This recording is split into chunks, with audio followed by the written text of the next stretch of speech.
technology savvy resources across the company. So I find that really interesting how that sort of on a macro level or sort of it translates maybe.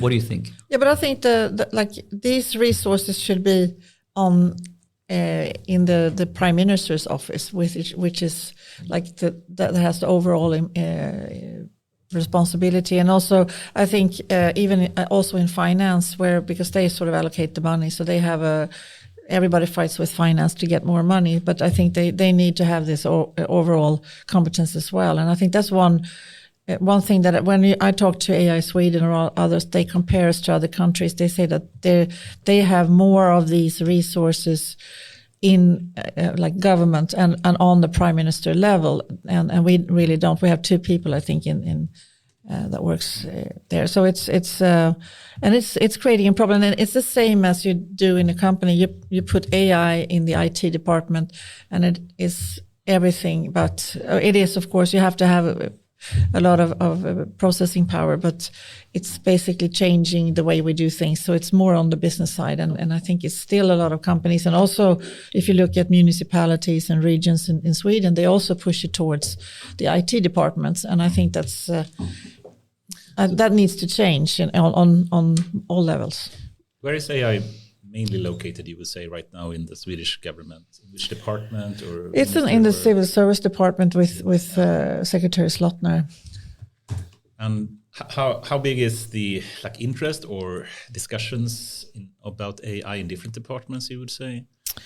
I don't think I think it's discussed in education a lot because of like ChatGPT got a lot of attention with people making it easy for themselves writing essays and stuff, but it's not discussed as something that actually could enhance education in that way. So I think that's about the only department where I've heard it. We discussed it actually today when we met with the Secretary of Infrastructure with regards to using data from trains to make change out parts of the rails earlier, because you can tell how the trains are moving if you start collecting that data, which actually they have available. Data-driven maintenance. Yeah, data-driven maintenance. You could actually avoid a lot of delays and train stops. So, and there are companies that are using AI to do that, and other countries that are looking at it as well. So I think that's something that we need to look at, because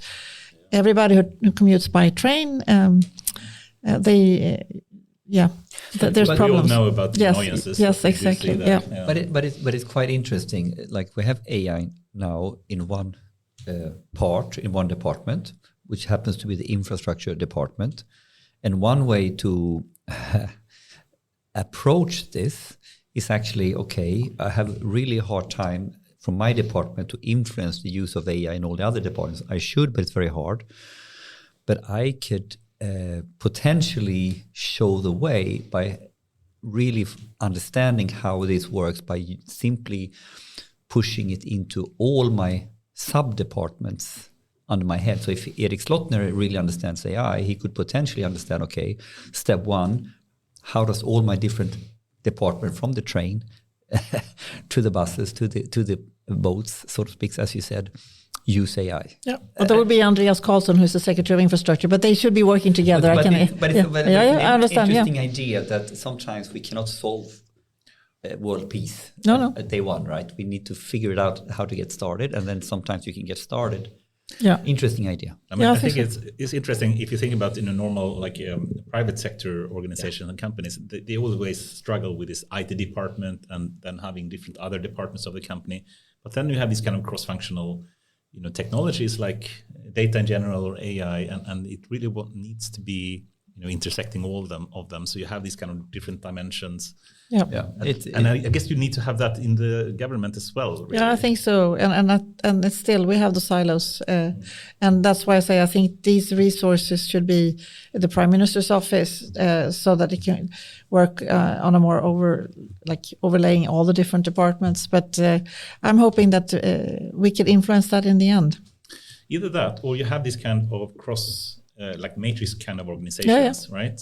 But I think that takes a longer time. Changing governments, the way they organize things. I think that's it's a very conservative world, and I think that would make.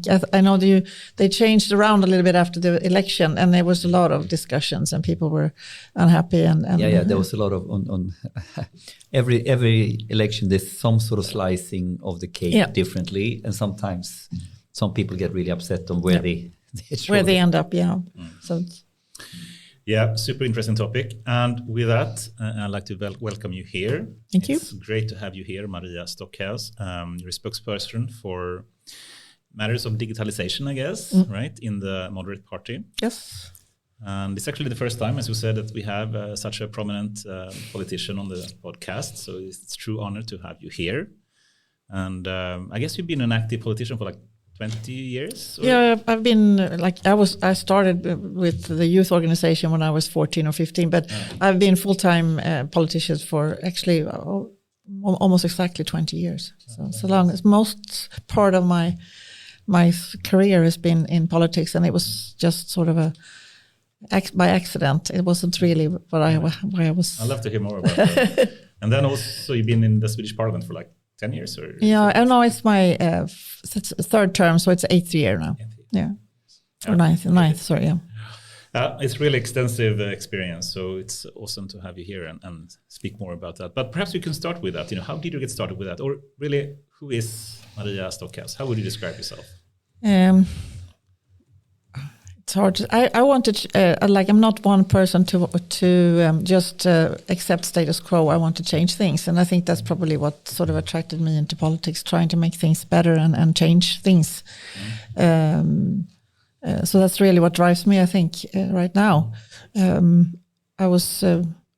I'm starting to get old, which is kind of hard to accept. I turned 60 in a couple of weeks. So it's really wow. It's really, but the alternative is not very attractive. So I think I'm happy to be turning 60, and I think I have a lot of experience and trying to put them to good use in where I am today. And I think that's it's good to have all that experience and maybe not get so upset about the smaller things that happens around you all the time.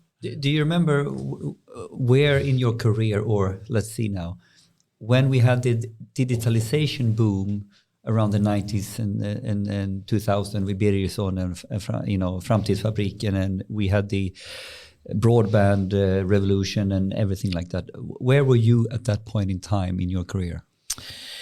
I was actually working at IBM. Or I started at Lotus, Lotus 1 to 3, Lotus Notes. Yeah, we got bought up by IBM in 1995. So I was working at IBM.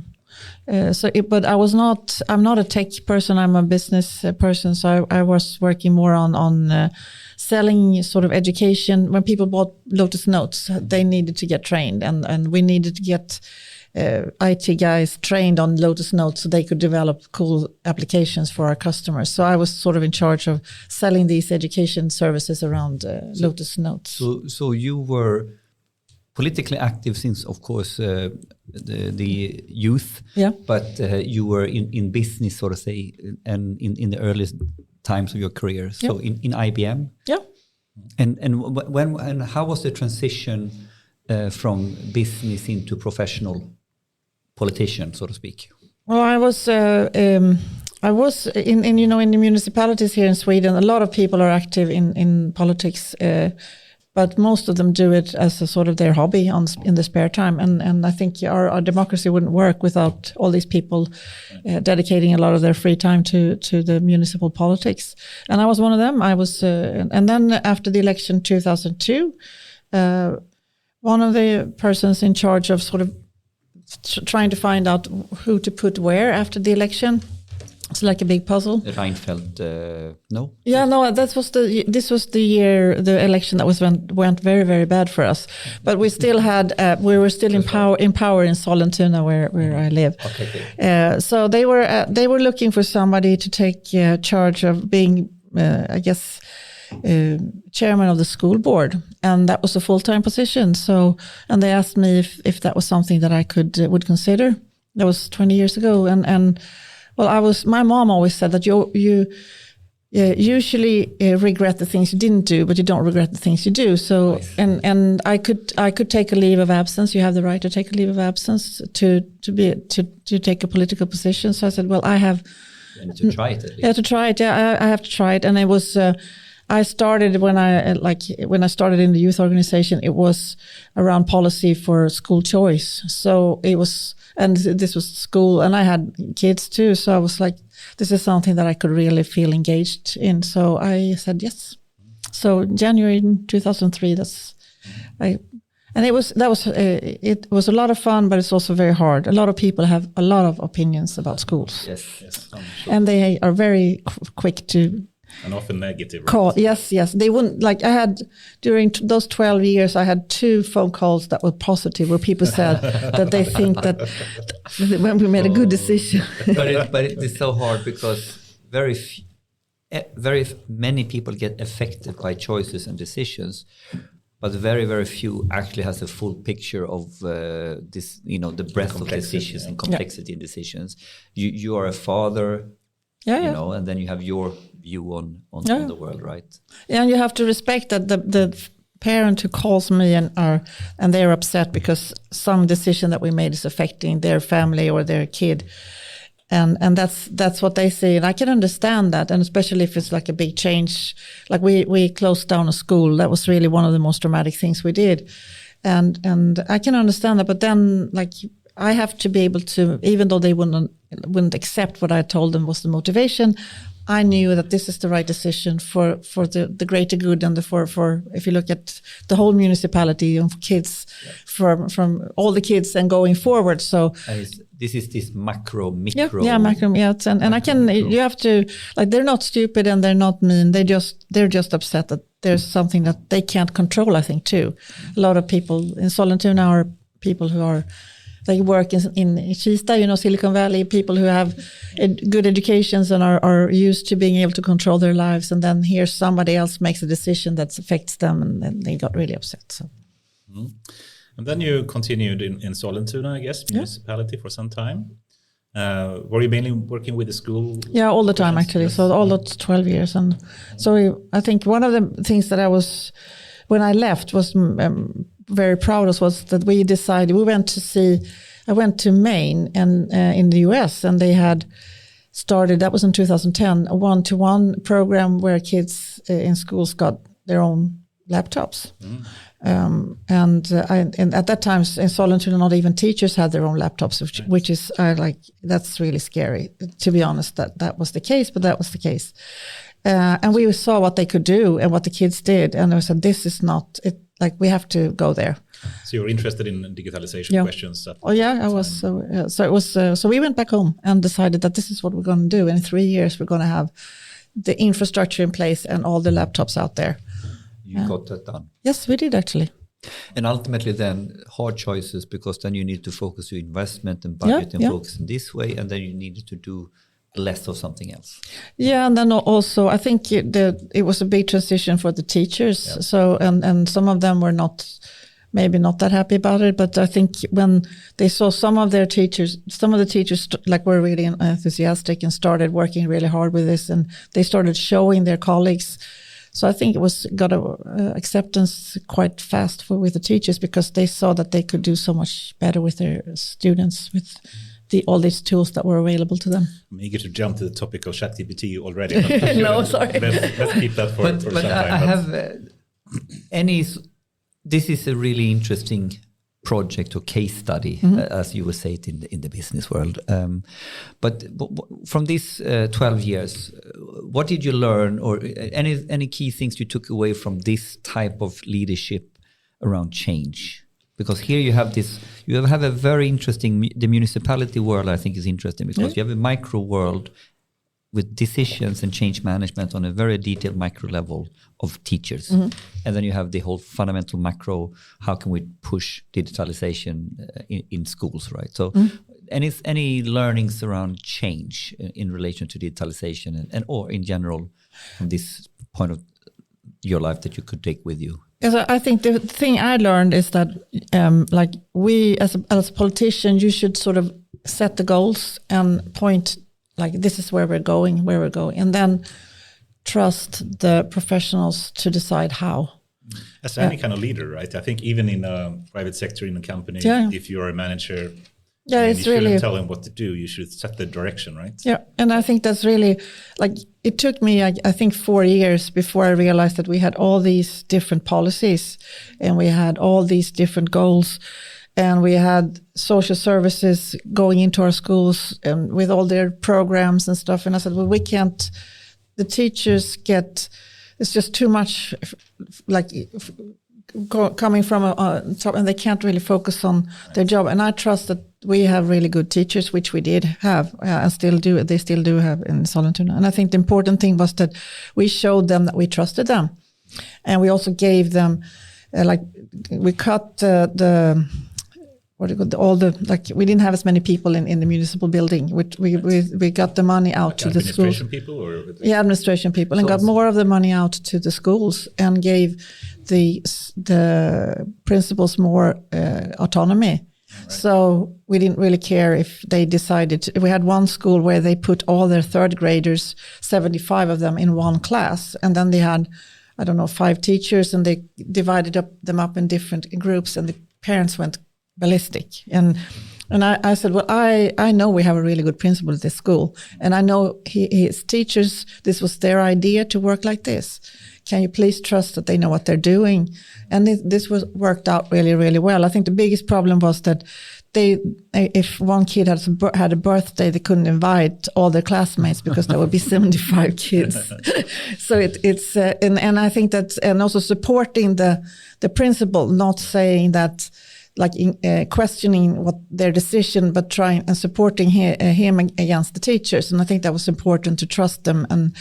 And the schools work differently, but they do a really good job, all of them. And I think that's sounds like a perfect example of how you should be a leader. But to have agile development and trust the people and give direction, but let them actually work autonomously. But I hear also is that it's easy to say that, but what you did is then, okay, if I say that and I really mean it, it means I need to reduce my overheads here and put the money here. Oh. Because if I have all the overheads, I give them objectives, but they have no room to maneuver with it. So I think that's the follow through that is also important here. That if you find these principles and you believe them, what do you need to unlearn, so to speak, or what budget? What is to take the consequences? Like, I think you don't like if it's very easy if there's a debate about, I don't know, cell phones in schools. It's been on the table actually. So, it's very easy. It's like in all the parents are talking about this. It's very easy as a politician to send out a press release. Now we're banning cell phones in schools, and we said, well, it's up to the principal to decide how they want to handle cell phones in their school. That doesn't make a very good press release. No. So that's sort of trying to focus on we try to cheer on good achievements and make press releases about that when it happens out in the school. And when the results for the whole municipality was really good, we sent out press releases on that. And that worked. But it's a way of, and I had to, when you sit like that, you can't choose who you work with. And I don't have any authority over the people I work with either. So they could have 1,000 ideas of banning cell phones or whatever. And we had to sort of discuss, okay, how do we want to manage the schools? And that was an ongoing discussions. And I and I think a lot of, when you get into politics as on the municipal level, you want to change things. And sometimes maybe you don't think about that you're trying to change things at the wrong level because you're up here and you're trying to micromanage. But and now to go deeper into leadership and management on municipality level, I find this super fascinating because here is really where the money and the way we do things hit the ground between real operations, sort of think, and where we need to be politics. Yeah. If you're higher up, it's sort of, there's a couple of layers in between sometimes, but here is very interesting how to have politics and leadership. So very interesting. Yeah, it is. And it takes a while to sort of figure out. And I'm amazed now that we have actually grants from the government on us. This is my government, so maybe I shouldn't say it, but they have a grant for buying school books for each, like that the municipalities can apply for. And I said, well, maybe we should just like give them a grant for education, and they can decide how they want to, what they need to make their students learn more or better. And I think it's the press release curse, actually. It's you want it, and it's I've been there too, so I'm just as guilty. So with a press release, you mean basically it should be some kind of tagline or headline that people understand and connect to. Yeah. In reality, you want to have even bigger trust, so you simply say, "Do what you want to do here." I think that would be better, actually, but it's very hard when you see that. Well, we have, of course, there's a lot of schools and municipalities that don't work. So I guess that's one of the reasonings behind that you actually. And I think parents want their kids to have school books, so that makes a good press release. But at some point later, you actually got into the Swedish Parliament. Mm-hmm. How did that happen? Well, that's all parties have very long processes, and it's not a very pleasant one. And you don't want to know not all the best. People are not at their best in those circumstances when people are fighting for a limited amount of seats, and I think that's probably the same regardless of system. But so it's I think you have to build a lot of trust within your own party. That's the most important thing, because in Stockholm. You can't really. You need too many votes that somebody puts an X in front of your name. It's not possible in Stockholm to use that way to get into parliament. In smaller areas, constituencies. It's actually not that difficult, but in Stockholm it's impossible. So it's your party's trust in you and where they put you on the list that makes the difference. And I think I had a long experience within the party, so I think that's one reason that I got into parliament. I was placed high enough on the list to get in. I think it's a humble way to say it, but perhaps you actually built up the trust. Of course. That's something. And when I talk to new members of the party, and they say, "Well, we would like to be a member of parliament," I said, "That's a really good ambition." And then we start talking what's needed, and then some of them just. And I don't want to discourage anybody, because it is possible. Anybody can do it, but you have to be aware of what actually is required, because there's 349 seats and we're 10 million people. So of course it takes some work. How was the first day in the parliament? It was like starting school your first day. It was like humbling, actually, because it's still humbling to go there every day and work in that environment, because it's so beautiful, and it's also it felt sort of unreal to have a seat with my name on it in there. So it was really fantastic. And which year and who was in rule, so to speak? Which government? Well, we lost that election. It was 2014. Exactly. So it was, of course, mixed feelings. And then I got into parliament, and our prime minister and our party leader, election night, said that he was going to leave. It was the day Reinfeldt. Yeah, exactly. Right. So it was. So that was mixed feelings after the election. But then, of course, when I stepping into parliament, for me personally, that was fantastic. But of course, with the wrong government. but now the circle has closed. Yeah. So now we're in government, and and I realized that it's a completely different job being a parliamentarian when you are in opposition and then when you're in power. I didn't have any meetings with the secretaries in my area of responsibility the way I do now. So it's completely different. I think it's awesome that you have this kind of experience, and I think it would be great to just make more people interested in taking the career of a politician. If you were to try to sell or try to describe, what is a day like for you? And what are the potential pros and cons of being a member of the Swedish Parliament? I think it's not a job or a career. You are voted in for 4 years. So you have to be aware that it's the only 4 years, and that's of course a con, because you don't have any job security. And it's I think somebody said it's like being self-employed in the political business. So it's a lot what you do, what you decide to do as a politician. So it's there's a lot of meetings in Parliament Tuesday, Wednesday, Thursday. That sort of limits your flexibility. Mondays and Fridays are we can plan meetings externally. Usually we do that. So tomorrow we're actually, a few of my colleagues and me, we're going to Arlanda Airport and meeting with Swedavia, and also talking about, they're doing a big remodeling there. So we're talking about that, and also the future of the airplane, what do you call it? Aviation and what's happening. And the European Union took some new measures when it comes to actually decarbonizing flying. Right. So it's really interesting. Interesting times. Biofuel time. Biofuel, yeah, exactly. Yeah. So it's going to be an interesting visit. So that's what we do. Like it's like I tell school kids that I meet sometimes in Parliament that it's like going to school, because you learn so many new things every day, and everybody's really anxious to teach you too and talk about what's important in their field and anywhere. Like, so I try to.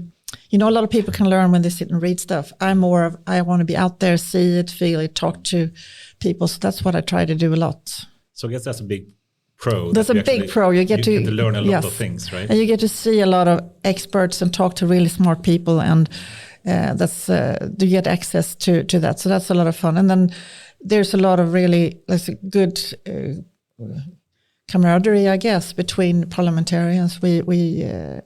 So it's a way of life, really, and I think more for people coming from other parts of Sweden, because they have to come and stay in Stockholm Tuesday, Wednesday, Thursday. So than it is for me, because I can go home.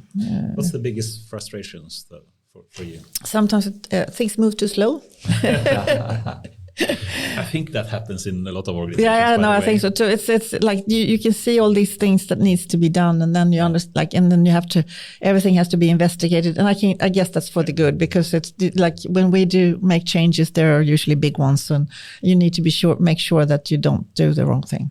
But this is a topic that we should maybe park now, but I'm very, very interested in to understand better, because I think what I have learned in the enterprise world is that if you want to make real change in a larger enterprise, you really need to understand how the system works to get real sustainable change through. Yeah, exactly. And I think this can be very, from the outside, very hard to really understand the due process, so to speak. Mm-hmm. So, and this is something also, I think, even if you don't have the type of experience that you have, mm-hmm. I think you can come into Parliament maybe the fast way, but you will struggle because you don't really know the mechanisms you need to pull. So this is a very interesting topic. How to get policy change in place. Yeah, and let's take that topic in relation to AI. How to simply drive change in general. Yeah, drive change in general. I think that's. But let's park it for now. But I think I have it on the list here. So. Yeah. But also you moved more into, you became a spokesperson, I guess, for digitalization and infrastructure, right? Yeah, exactly. When was that? Yeah, that was 3 years ago, or 3.5 years ago, almost now. It's like I was in education, and I was also on the education committee in Parliament, and so I'd been working with education policy for 17 years. And then my party leader called and said, "Well, we think you're doing a good job. What do you feel about infrastructure?" And I said, "Yeah, well, you'll be the spokesperson, and you'll be the sort of group leader in the in the committee of infrastructure." And my first thought was that he lost his mind. I don't know anything about this. And then, but of course, that's a question you just don't say no to that possibility. It's more fun to be the person who sort of keeps the group together and is the spokesperson. So of course I said yes, and then just started to learn new. It was the whole the infrastructure or the digital part of that. I felt more at home. So it was more the trains, planes, and boats and cars that I needed to learn more about. Transport sector. So. Really interesting. And we have a lot of digitalization questions here coming up. But if we start with perhaps one, and if we just take the moderate party in general, and then think specifically about digitalization and perhaps AI if you want to, what would you say the moderate party specific view is on that if you compare it to other parties? I think it's an issue. It's a political area that we don't discuss enough and not very often. But I think, and that's something that I like with my party, that we're trying to like move forward and be positive to innovation.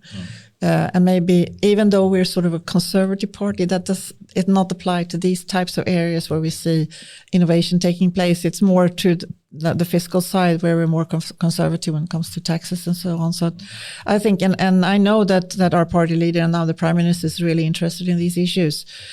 So I think it's more positive to innovation and maybe and trying to be sort of accelerating and how we can be of a help to the business community to accelerate innovation. I think that's important. And if you were to be rather concrete on, what really sets the Moderate Party aside from other parties in these matters, can you give some examples, perhaps? I think it's hard to be any. It's more of a feeling of how maybe other parties don't prioritize these issues as much. I think the Center Party has some people who are really interested in these issues, and it's more on a personal level in other parties, I think, and then part of our DNA to promote innovation. Yeah. Okay, so you're more pro-innovation, you would say, and have a more general, what would you say, positive view on that we need more digitalization? Yeah. Would that be fair? Yeah, definitely. More and take advantage of all the new innovations that are coming to sort of make Sweden a better country, I think, and then maybe be a leader in the rest of the world as well to show that we can. I think it's crucial for us if we want to sort of continue to grow as a country and keep all the benefits that we have as a people here in Sweden. That sounds great. So if digital and technical nerds like me and Henrik here want to know the pros and cons of voting for the Moderate Party, we should feel comfortable that that party will be. I think so, definitely, and of course, there's going to be. You probably won't love all the policy that come out in this area, but I think the being positive to innovation and trying to make it like happen in Sweden and talk about it as something that we're good at and should be best in the world at, and I think that's important. If I ask a rather difficult question about steel manning, have you heard about this straw man versus steel man kind of? So straw man, that basically means when you speak badly about something else, some other party or some other person, and steel manning is when you really try to speak well about perhaps even a competitor of yours. If you were to steel man some other party and say they are really good at digitalization, could you find another party that you would like to steel man in that way and say, I think they actually are really good? You mentioned Center Party. Yes, I think so. Yeah, and they're part of the opposition now. So yes, definitely, I think they are also on the more like positive to innovation and maybe more positive to change than others. So definitely.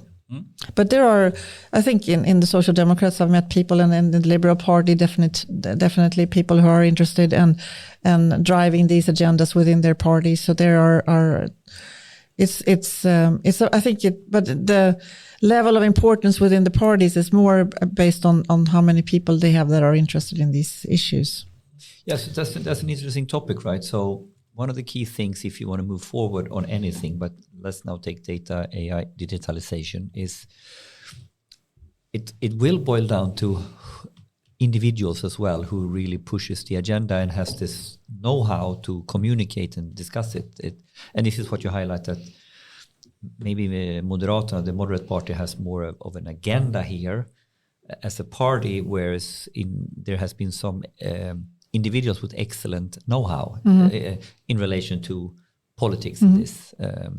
But both things are, I guess, really relevant to move forward. Yeah, I think so. And also what we're trying to do now, and that I've actually sort of made it a mission on my own, is and with some of my colleagues to try and put forward some kind of policy agenda for us internally as a party to talk about AI and also trying to get people excited internally about the possibilities. And I think that's, especially if you look at when you meet politicians on a municipal level, for example, I think that's important. So I still have, so that's. But I fully understand. I really think that's good. But why is it important, if you want to elaborate, that we have a common policy or view on these things? Why is that important? Well, I think we don't have to, the house, or like what should be done and what kind of innovation, I think that's not where we're supposed to be, but we have to sort of set a framework and to that, so that people can feel safe, that and still not make it difficult to innovate. So that's really difficult one. But when it comes to data and integrity, people's integrity, I still think that we need to have some kind of policy in place so that people can feel trust the new technologies that are coming out, and also people need to learn more about how they work and to feel safe. And when I think a lot of people are using AI today, even though they don't know that they actually are. But I think we need to sort of raise the level of awareness and also get some policy in place. And I don't have all the answers, because we're still sort of looking at what this policy should look like. And of course, the European Union is going to guide or set limits to what we can do as well. But I think right now, the way the debate is going, I think people are a little bit scared or very scared, and we need to sort of get people to trust this development that's actually happening, and that's the good is actually more is that side more is more positive than negative, and we can handle the negative. And but if I extrapolate on what you said now, I used to test because I think what you're saying is super important. It is like in a political debate or discussion, sometimes the bigger picture gets obscured by many small point arguments on certain things. So as a political party or as a society, someone needs to, do we believe we will fundamentally have it better with technology or worse? Okay, we want to have it because we think it's really going to save millions of lives ultimately, and it's going to fix, this is how we fix really, really big problems. Okay, so that's our main statement. Now we need to do it in a safe way, because sometimes it's a little bit like we get so bogged up in the little nitty-gritty things. So what, you don't want progress, you want me to stick my, so this is for me what I think is really important to have an internal debate. Are we tech phobic, or are we tech pro? What is essentially ideologically, is this a goal and now we need to solve it safe, or should we just ban it?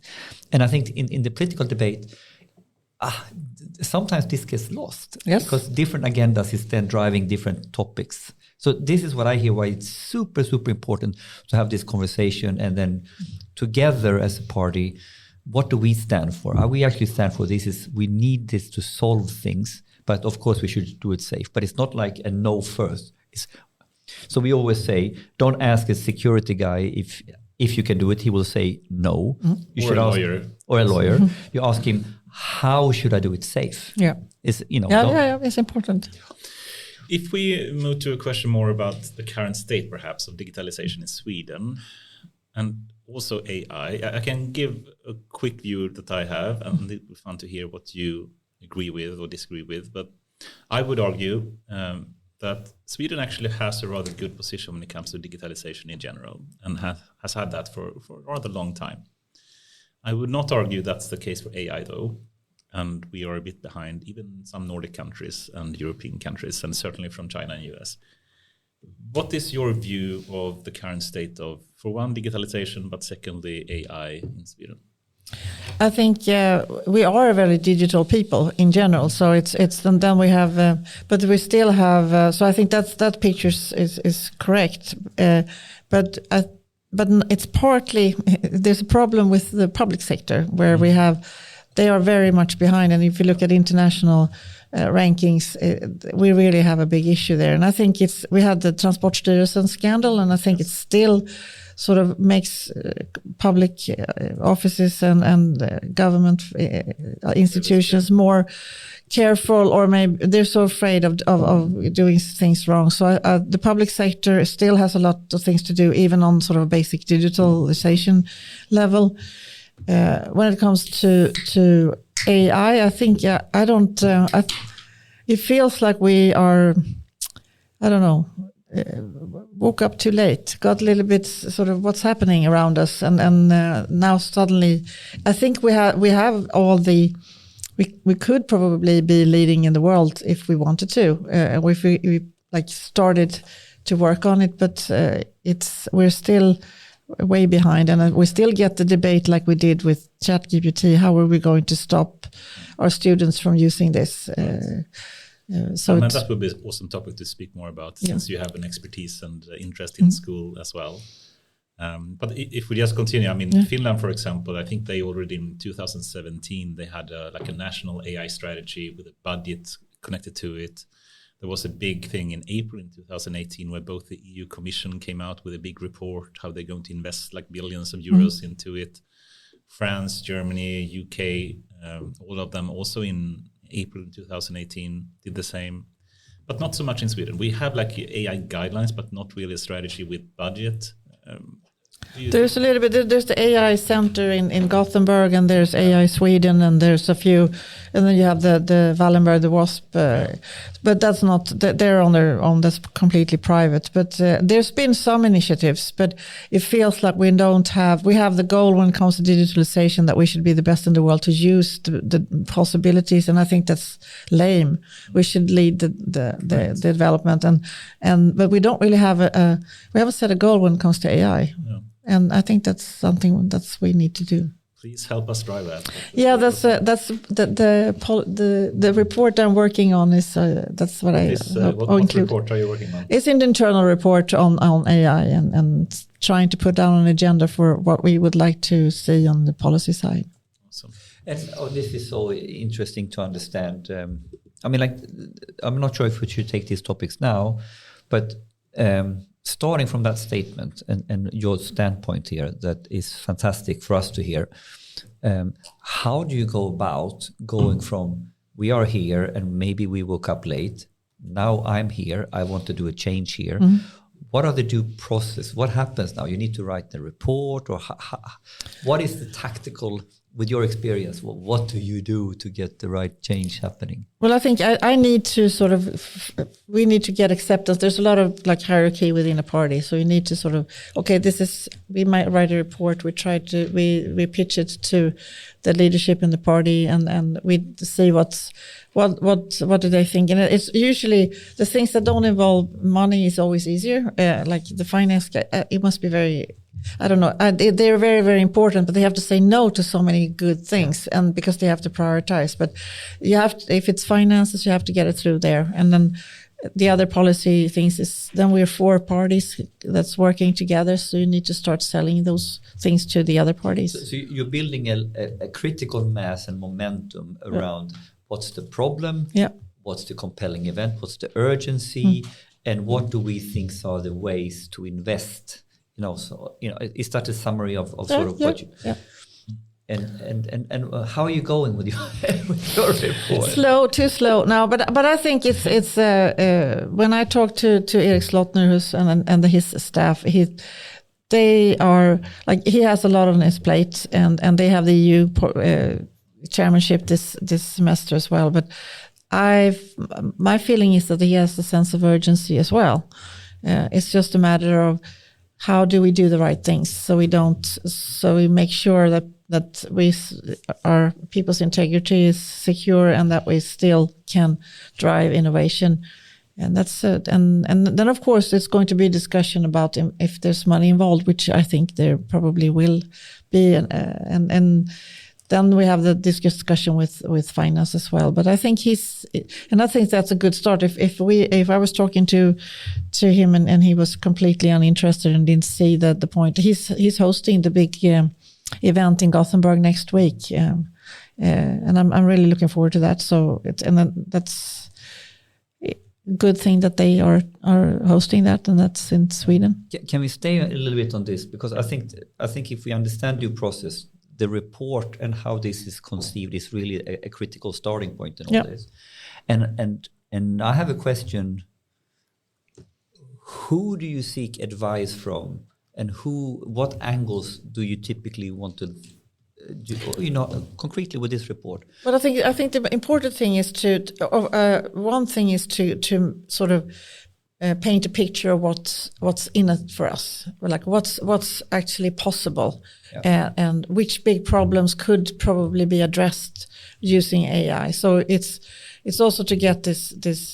I think that's important so that people can understand what we're actually talking about. Because right now they're only talking about the scary to share your data, and they don't say, okay, but if you share your data, you actually get a possibility of all this. So then you want input on what does DIG's report say, and what other data can we say that this is the potential, or this is what the game is really all about. And I think it's when I've talked to a lot of people during, like, we're working with this report, trying to find input everywhere, and I say what you need to, when we have the seminars in Parliament, for example, it's important that you paint this picture, that you can actually talk about this company has developed this application, and it can actually solve this. And I was at a Google event at the beginning of this week, and they were saying that they could, by using an AI in one of their data centers, they had reduced the energy, the need for energy by 30%. That's a powerful statement, especially if you look at our power system in Sweden. And I think we need those very concrete examples of what is already being done. Yes. And the 140 billion that DIG has sort of estimated that the public sector could actually the efficiency potential with the AI solutions that are already on the market. That's what they did, the calculation they did. If I was still in the municipality, I would yay! I think I want a part of that. How do we do that? And that's just on the economy side. I mean, that you can actually save money by using AI. But I think you should also think about what the quality improvements could be if you take health sector. Yeah, you can save example. lives. Yes. Yeah. So it's really. I actually signed up for that. Isn't it Spotify's Daniel Ek, his new company? Yeah, exactly. But there's there's a waiting list because I said, well, I can share sign up as well. Yes, I can share my health data. Be my guest, because I guess in the end that could probably help me and maybe somebody else. So one part of the report is to really paint the picture of what could happen. What are the other key critical sections in such a report? But I think also to quantify what kind of investment would be needed on a national level. That's also, of course, the finance people needs to, what needs to be done. Like, what do we need? And I think that's, compared to a lot of other things, the price tag is not going to be enormous. It's more getting experts in and maybe have some more research money and that. But this is super interesting. I think that works on these topics on a daily basis, but in a company like Scania or Vattenfall, what should you invest in? So how do you paint the problem of how do you paint any picture of where the problem lies, and do you paint any picture of how this investment needs to, what is the investment all about? Is it just infrastructure? Is it change? Do you need to paint that picture? Yeah, I think we need to be more concrete when it comes to that. And then also, are there any policy that needs to be changed? So to support and also changed so that we don't make it more difficult to innovate. So I think that's both. Is there anything existing policy that needs to be changed because it could actually be something that's would be difficult to get around if you're trying to innovate, and then the other one is what kind of support is needed in policy. I'm working on a report like that right now, but in the company world it will be called a data strategy, and then with a clear investment plan around this. And then, of course, I'm just comparing with enterprise. Then you need to understand, how do I do it? Very technical storytelling, so it makes sense. How do I do the business case, all that? But one of the hardest things to convey, I think, we can talk about how to convey this, you can help me. we need to have reorganizational change. We need to have incentive change. We need to have mandate changes, because some of the problems has nothing to do with the investment. It has more about, as you talked about before, how we have organized the discussion. This is a general technology. It goes across. So how do you explain and discuss those structural changes? That is investment, but not really investment, but it's more change and painful. Yeah, I know. You see what I mean, right? Yeah, I see. But I think it's, we haven't really, we haven't discussed that, but that's really interesting to take into the report, I think, as well. Yeah, it has to be in there, because it's going to, and a lot of people feel so threatened, and that's why maybe you have to be like very clear about what kind of changes are going to be needed. We can talk about this on the AI after work, but I used this at an award ceremony. I had a 10-minute fire, said like, AI is not a tech problem. AI is an organizational problem.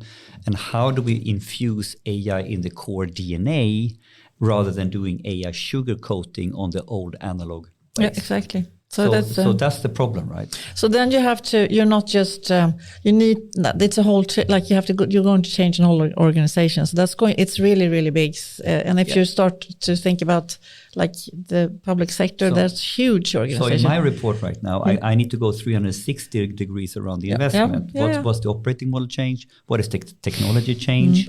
What is the process change? What is the people change? Yeah, interesting to do that exercise on a macro level. Yes, yeah, and then it's now I'm feeling. Let's talk. No, it can be done. I'm coming, and I think if you get people to see that they actually can do their job better and deliver more, if they get support by some kind of AI application, I think that's going to be helpful.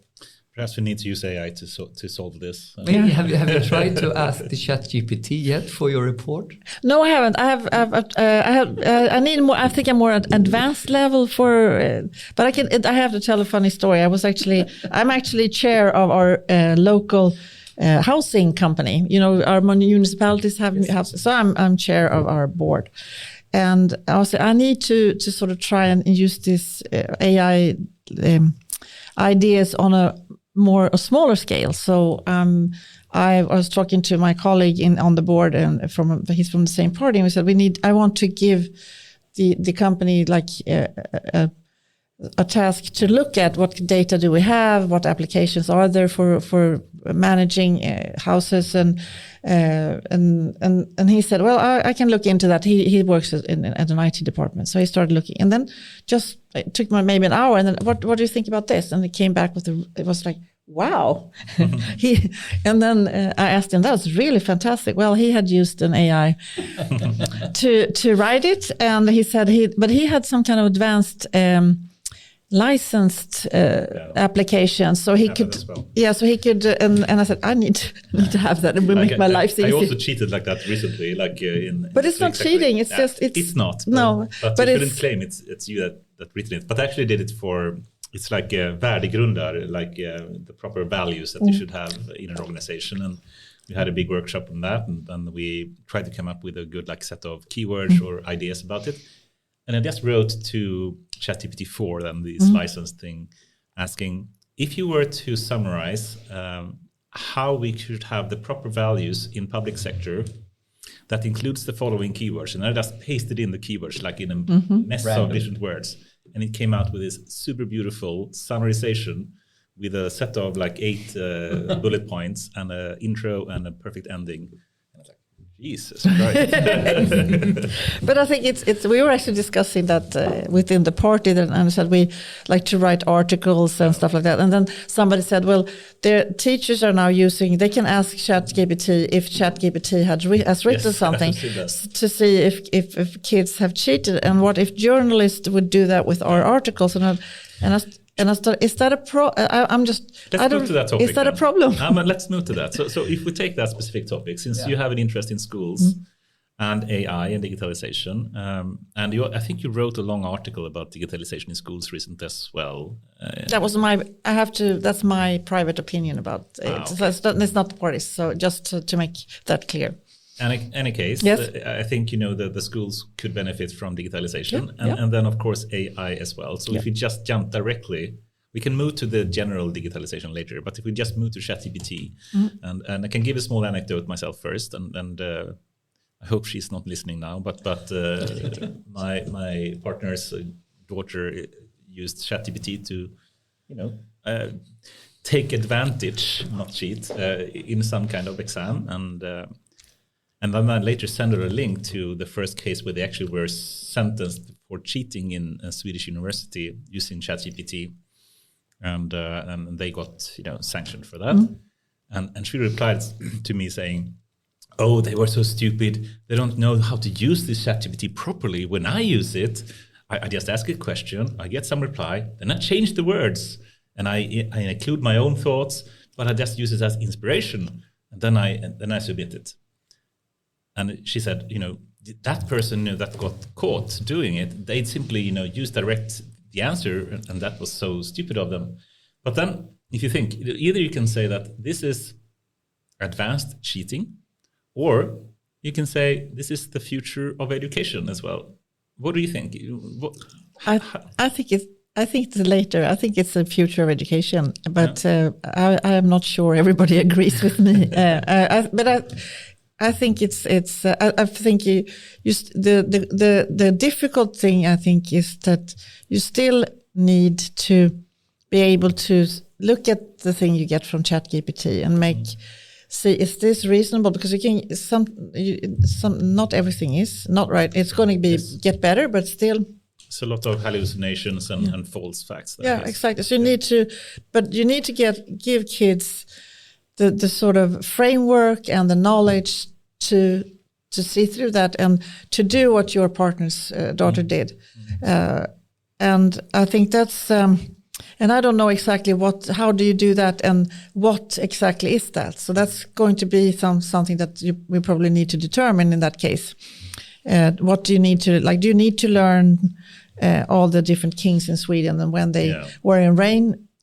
That's, some people think we should know that, but I don't know. Isn't it similar to how you had to learn how to multiply large numbers before, but today you use a calculator? Yeah, a little bit. It's a big change for how you look on education. But I think you need to give kids a good framework, and then within that framework, and when they have that framework, just to give them tools to use.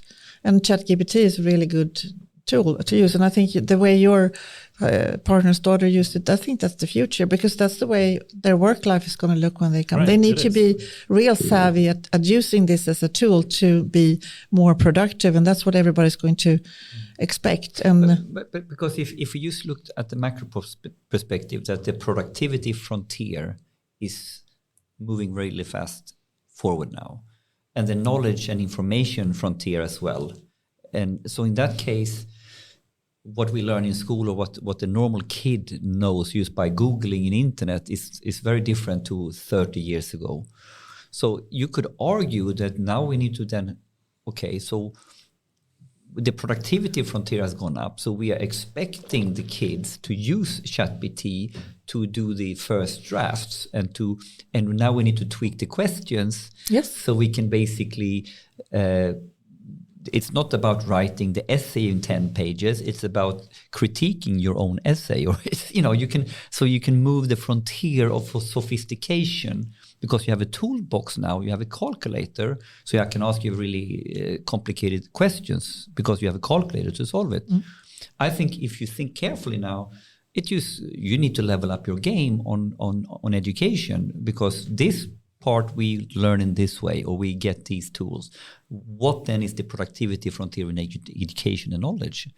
Do you see what I mean? Everything changed. Yeah. So we need to go backwards. Feels really strange. Yeah, but everybody's talking about books and the importance of books and pace. I don't know if I still read some of those articles and debates that people haven't read, and then everybody's talking about that it's important to learn to write with a pen and paper, and kids should not be in front of screens. And there's been a lot of debate about that. So I feel that we're more like the debate is moving more backwards than forwards. But if I'm humble, I would not even box those two questions in the same problem, because I can relate to, there is a beauty in reading ability. Yeah. and it's the beauty in how that. Okay, so this might be that we shouldn't let go of that, but that to me is a different thing if you have good handwriting compared, I don't know. I think it's not that simple. But that's the way the debate is. It's either or. It's not both. And that's this is the problem. I think, and that's what we like in Sollentuna when we did starting with the 1-to-1 and everybody got angry and thought that we were destroying the schools and the kids and so it was really a tough time, partly because of the debate and having to sort of, we are neighbors to Swedish Silicon Valley and everybody's using computers and then you have the school as a computer-free zone. It doesn't make any sense. And then if you look, I was in a classroom where you had kids with just come to Sweden and didn't speak Swedish. And the teachers there said that they had to sort of change their whole planning because the kids were learning too fast. Because they could use Google Translate and they could understand and keep up. They didn't have to start with like the really basic reading in Swedish. Of course, they had to learn Swedish, but they could do it simultaneously while they were working on the level that was equivalent to where their age. So when you have seen all that and what you actually can do, I have a hard time with people questioning the existence of computers or iPads in schools, but and it's still important that and if you look at a school and good teacher, they will use both. They will use pen and paper. Yes. They will have kids paint. They will have kids read books. But why is it so bipolar? All these different arguments. I mean, because I see this over and over again in many things. Yeah. This is a multifaceted problem, of course, yeah. And there is both. There's reasons for both. And they should be able to coexist. But we like to make it black or white, don't we? Yeah, and I think that's, if you look at the political debate, it has to be like you have 140 or maybe 240 signs on Twitter, and you have, and everything moves really fast. And also it has to be one-liners and easy to communicate. So, and I think sometimes that's not, and if you look at AI, like, it's a crazy to discuss black and white, and it's so complex, and you need to be able to have in-depth discussions. So it's really not suitable for the political debate because it's black and white and gets too simplified, I think. I find one of the main problems, especially with a topic like AI. It's when you oversimplify it to a level where it makes no sense anymore. How do you tackle that, by the way? I don't know. I think people's attention span and I don't know. It's but we are part of the problem. We are feeding the media. Everything is feeding into this goldfish attention span. Yeah, I don't know. But I think also it's for me as a politician. I take part in those discussions as well, and then. But then I have to step back and say there are other issues also that we need to have other discussions than those that we do in media and on Twitter or on Facebook. We have to have more serious discussions about real hard issues and that's and more complex topics. So, but that discussion is of course going on as well. But when it comes to education, I think it's very black and white on all different levels right now. So it's really, I think it's sad to see when you see all the things that could be done and the way ChatGPT, for example, could be used to really like level up education and make it get kids take one step further. And then we're talking about how to stop it instead of how to use it, which is it's easy. It's the wrong debate. We're having the wrong debate. That's what you are. A little bit. We're having the wrong, and I think people are scared. Like teachers are scared. What's going to do? What's going to be asked of me to do? What kind of work? Like what kind of exams do I need to give the kids? And how? So I think it's a lot of fear. I worked as a teacher myself in university for 20 years ago or something, 15 perhaps. And I remember, the level of effort you have to put in to just write an exam, to do the exam itself. And it's a lot of work. And I would love, if I were to be a teacher today, I would use AI all the time to write the exams and have new ideas all the time about the proper questions. It's like the awesome tool you can think of. Mm-hmm. And I think, I very much agree with with what you said, that teachers today are really afraid of it. But I think if they rethink a bit about how they work themselves, but it is a bit hard, right? I mean, still you have to formulate an exam if you take the exam part. I think exam is just a small part of education, of course. I mean, just using it in the normal teaching in how does physics work or whatnot, and having AI as part of that learning process, that would be the biggest improvement, I think. But the exams as well could, of course, that needs to change rather drastically. But let me test something on you and see how you see this, because I'm working right now on the opening keynote for Data Innovation Summit here in May, and we're gonna talk about innovation and try to basically dissect. Are you using ChatGPT? No, not at all. Yes, I think you are. Not yet. But we are basically trying to sort out a very simple statement that you can follow in research, and you can actually prove it quite easily. That for something to be called innovation, it has to have uptake and adoption. It has to be used. Before that is an invention. It can be a crazy, funny invention, but innovation is something that you can sort of see as an after a while. Yes, this was useful and it had a major uptake in society. And then you can look at that problem, that everything we are talking about in the simplest form when we say innovation is that doing new things or doing old things in new ways. So like we are forced as individuals, as teams, as organizations, as society, as a department to rethink how we do things in different ways. And with that kind of hardcore topic, that's the essence of the problem here, that you can do new things with AI now. It's there as electricity. What can we do about it? And the problem we have now is ultimately the hard thing of reinventing. We talk about Elon Musk and first principles, going back to the core of what is it that we are doing and rethinking how that is done. Isn't this back and forth on all levels now, from the school to the party to how we should invest as a society, as a company? How do we innovate? How do we not do this on the side but bring it into normal life? Let's close the topic. I think first. What was the question basically? How do we innovate? So I wanting to test.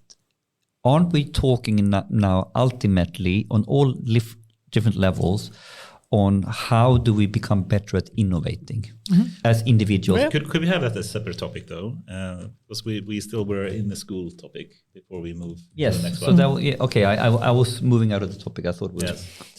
But okay, I think you will agree that AI of course will change how education is happening right now, and usually that's a hurtful experience when disruption happens, and then the question is, how should we, what would be your thing? Can you as a politician think, what can we do to help this transition, if we call it that? I'm not sure if that's the right word, but some kind of big change will potentially happen in education.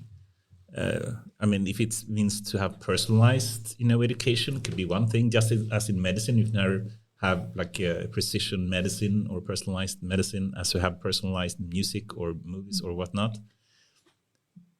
How can we help, the educational system in Sweden take advantage of this in a good way and perhaps lead, as you said, and not just make use of it? But I think the way, if you get, there are a lot of really, really great teachers and who innovate the way they teach kids all the time. And I saw it so many times. That's one of those were my favorite days, like when I could spend a whole day with a teacher in a classroom and see how they were doing things.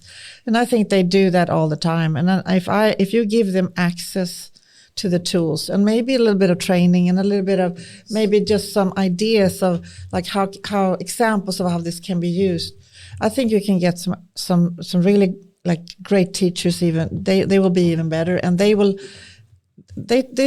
I think it spreads around the teacher community and they start looking at each other. What are you doing?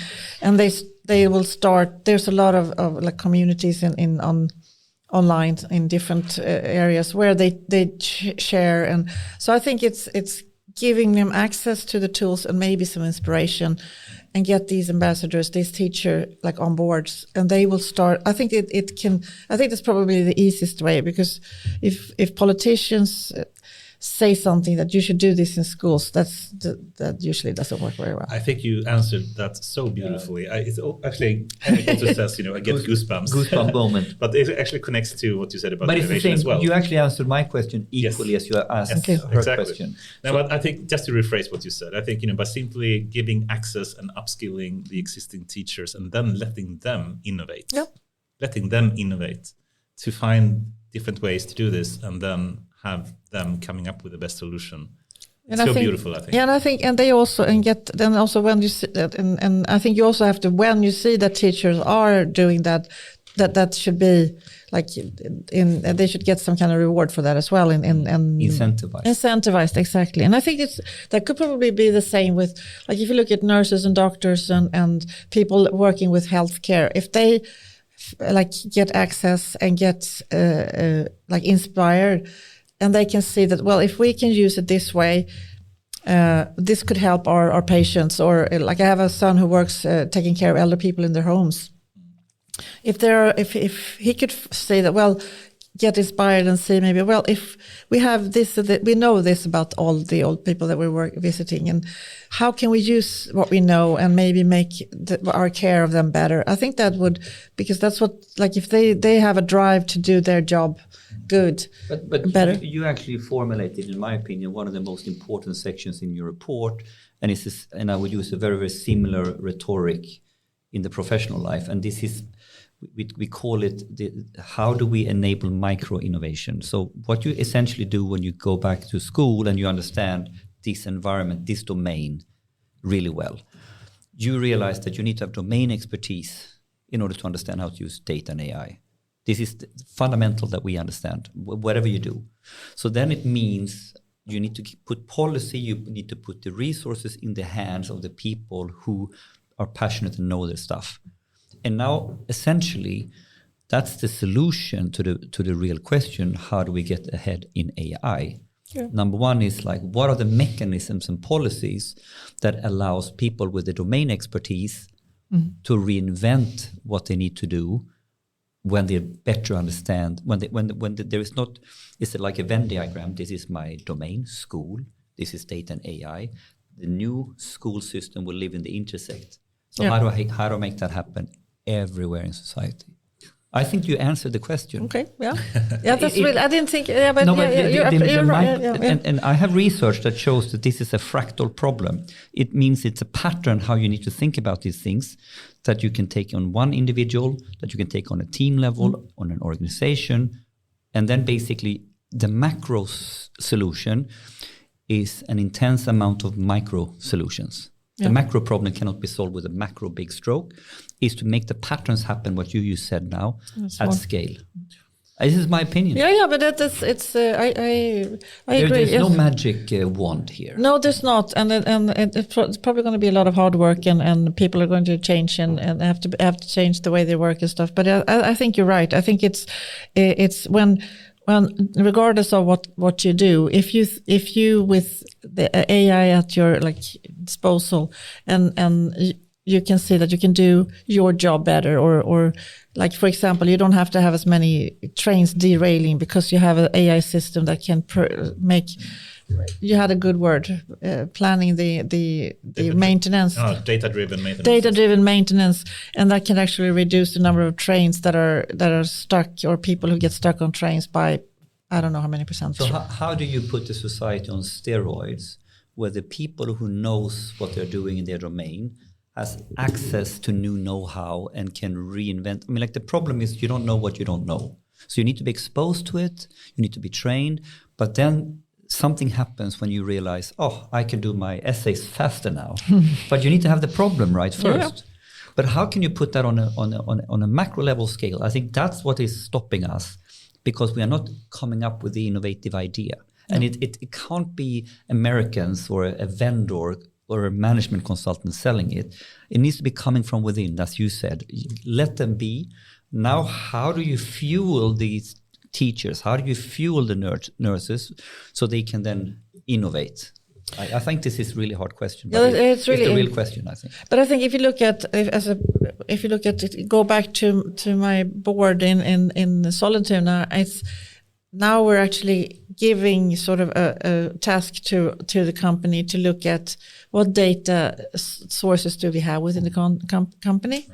And also because like every company, we need to try and do things more efficiently, and probably like maybe deliver better, or also try and deliver better service to our tenants, and also because our houses are in like exposed areas where there's a social issue problems. How can we use this to make the environment safer for the tenants where they live, and look at all the data and see, because there are like applications out there on the market. So that's also part inventing what's already out there.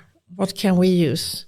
And I think that's asking those questions. I don't have the expertise. I'm not good at taking care of housing buildings. That's not my expertise, but I know that they are really good experts on this. And they know, like, if they can start thinking in the term, what information, what data do we have about our houses? What information do we have about our tenants? And then it starts getting sensitive, because you have integrity and GDPR and stuff. But of course, they have to take that into account. And what we want to see is some kind of plan, and what like in what areas do they see possibility, and what do they see that could be done, and what's already out there, and where do they want to go? So I think by asking those questions, when you don't have the expertise yourself, I think if people start thinking in their area of expertise, and if you ask questions about what data do you have, and we're thinking that we'll give them maybe a year to look at this task, because it's going to take a while. And I think I hope that it's going to start interest within the company. And I know that they are very, like, we've said that we want our tenants to be more happy, happy where with us as their landlords. And I know that that's what they want to do as well. They have a lot of the really good people who want to do good things. And I mean, also, I think you said so many good things here. For one, it's about giving access and letting people, by upskilling them, make their own decisions and start to innovate. And that can be for the schools and the teachers and the students, and for the housing organization or association that you're working with. What about politicians? How can we give access and upskill politicians about AI so they can invent themselves the proper way to do this? That's really hard. What data do we have? We have a lot of, I guess, if you look at, that's really sensitive when it comes to working with your constituency and what data you have access to. And then you have your GDPR and all those. So that's not, but reinventing us as politicians, I think that's, I think it's more, the question is rather not really how to make you more efficient. I guess that's also interesting, but I was thinking more to make sure that you as politicians, I mean, you already are interested in AI and digitalization, but there's a lot of other politicians and a lot of other departments and silos, as you mentioned, that perhaps is not, and they don't see the potential of using data and AI properly. But yes, do you want to have one more of those? Perfect. So that's more than my question. If you see that, I think you phrase it so aptly. I mean, to say that we simply give them access, we upskill them about the possibilities and how it really works, and then we let them invent. And I think the same. Shouldn't that apply for politicians? So they can invent how to use data and AI properly in whatever areas of responsibility that they do have. Yeah. If it is transport, healthcare, education, or whatever. So Anders was simply flipping what you said on how we should solve it in schools back on the political arena. But I think it's correct, Anders, by the way. Yeah, but I think it's if that's what I said when we have those seminars in Parliament and inviting all the parliamentarians to come and hear. And I was talking to, we've had a few actually, and I said that you need to be made to show solutions and what has been done by AI. Right. So because if we can see that there's benefits for society, whichever area. Like I said, if you have data-driven maintenance of railroads, so people don't have to get stuck on the trains all the time, that's a very powerful message. If we could, and I know there's quite a few in the Committee on Infrastructure that are interested in this, and that's. So I think showing the possibilities and because right now I think for many people AI is very abstract and it's scary. I think it's more concrete. Yes, I think so too. I think that's the way to get more politicians on board. I think to show the possibilities that AI actually brings. And it starts like you need to start getting exposed to it, and not only the fluffy stuff. We can start there, but at some point we need to also, as you we talk about it all the time, that you said it before, we cannot only have the black and white in Twitter level. We need to take the harder topics, harder issues. This is one of those, you need to actually invest some more time than goldfish time in order to better understand the concepts. Yeah. Or you need to recruit people who really knows the concepts working in the right places. So I think this bridging the knowledge gap, or sort of, there is a distance now between domain knowledge and tech knowledge in all over society, right? And this is, how do you bridge that? How do we take away that distance so we can have a joint conversation? Now it's a little bit like, I usually say, if you want to do AI in medicine, one guy speaks Latin and the other guy speaks in a coding language, Python. They cannot communicate, right? No.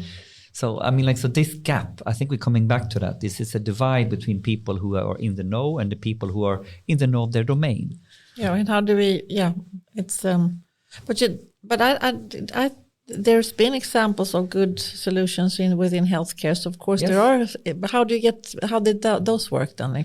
Because then they must have talked to each other. The guy speak Latin, the guy speak Python. The solution is super simple and super clear in micro context. It's super clear. And I have all the proof of all the failures I have done and all the successes. It's like, in the end, it only works when you get a cross-disciplinary team together where the domain expertise is working closely with the technology and data expertise, and you build something like a product around this, or engineering something together. The engineers that doesn't know the domain problem cannot invent the problem, and the business people or healthcare people who doesn't know what can be done cannot solve it. So it's a cross-disciplinary thing at its core that needs to be solved. And then if you take this, when they solve it in healthcare, it's because they created a team or a project where they, with the head researcher, work with the head surgeon, work with technicians close in their team. It wasn't like we were over here and they were flipping the problem over there. They have had a very intense collaboration. In a nutshell, that's how you learn, by doing, working together. And then they don't understand each other in the beginning, but then by working intensely over time, they do. Is that simple or hard? It sounds very simple, but I think it's probably very hard. As a mechanism, it's simple, but it doesn't go. We are not organized like that. We are organized in silos. I guess it's breaking the silos, is what you're saying, and I guess that applies to politicians as well. But then I don't know. It's also, I think a problem in a lot of organizations is that you treat AI as a tech issue, and you give all those. It's not. No, exactly. It's far from it. But it's a tech issue, but it's not sufficient with the tech skills. You need to have. No. You have to have exactly. You have to have the guy speaking Latin as well, not just the tech guy who speaks Python. Yeah. And if you want to go deep, now we're going deep, right? So if you talk about ideologies of how you organize stuff, you can either have an ideology which is division of labor. So typically when you have something that is quite mature and you want to scale that up, you put people in boxes with the same discipline, competence, and you divide it up like this. And then you can have another ideology of, another objective when you organize, that is called separation of concerns. So my concern is school, but it's end-to-end technology like this. So basically it's a little bit like, do I slice the teams in this way or do I group them in another way? And essentially, our whole society is in division of labor. And that's the wrong organizational structure for what we are talking about in AI. That's the real technology in general. For technology in general, I would argue. Yeah. I mean, awesome. And we mentioned a number of different areas now, in this industrial sectors like education or healthcare or transport or whatnot.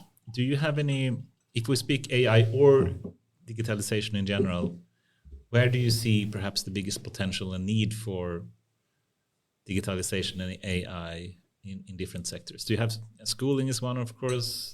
Is there some others one that you feel extra important?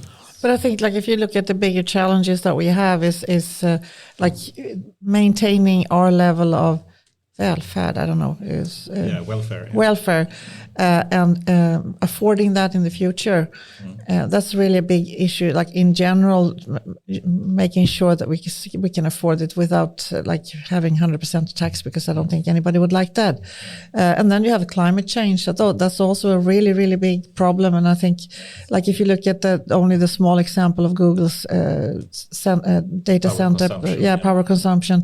There's and how people travel, and there's a lot of things that we could accelerate our fight against climate change with using AI. So I think that if you look at the bigger challenges that we as a society have, and I think also, I don't know how we should, like, all this where actually people say, well, isn't this another tool for all these like bad like the misinformation that's around and the polarization that we see?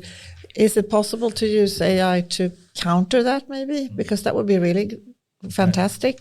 Because there are some, I think all those, the bigger issues that we talk about, that if we could, that actually where AI could help solve a lot of it. Awesome. I like that you focused more on the biggest, like, societal kind of challenges that we do have, like climate change, or even education, I would argue, or all the problems that we're seeing. But then if we flip the question here and then perhaps ask, what are the biggest fears? What are the biggest misuses and abuses of AI? You mentioned a number of them, but there, I think, unfortunately, in media, this gets so much attention, all the potential abuses of AI. But what's your idea? What do you fear the most that AI or digitalization could be abused for? I think like the system that they have in China, where they like it sounds social like 1980 social scoring. That's really horrible. And also, I was watching we were watching a TV series called Madam Secretary, and they had weapons that were AI autonomous weapons. Yeah, autonomous weapons. That's I hadn't thought about that until I saw it, and it's kind of fictional, but I guess it's probably not fictional if you start thinking about it. And that's really scary if we have autonomous weapons. So that's something that scares me. I'm not that scared about like health data getting into, like, that's something that people are really scared about. So I think that could be used for so many good things if we could be better at sharing that data, but we need to, of course, make it anonymous in some cases. But still, there's where a lot of people's fears are. And I think, but as you said, the media is always, but that's the media logic. They always focus on the problems and the bad things. Yeah. And I talked to a journalist once. I said, why can't you ever write something positive? I was like, that was when I was in the municipality. I was so tired of the journalist. And he said, well, people are not interested in reading good news. It's so horrible that he said that. Yeah, that was that our society? That's years ago. And it sticks with me, because that's really, and then, because there are no drama, No, but they could, like, if people get saved from breast cancer, I think that's fantastic. They have written about that, but when they were able to look at the screens from the mammograms and detect breast cancer earlier, so that's really. And then if they could look at more at all these, like, more personalized medical treatments and precision medicine.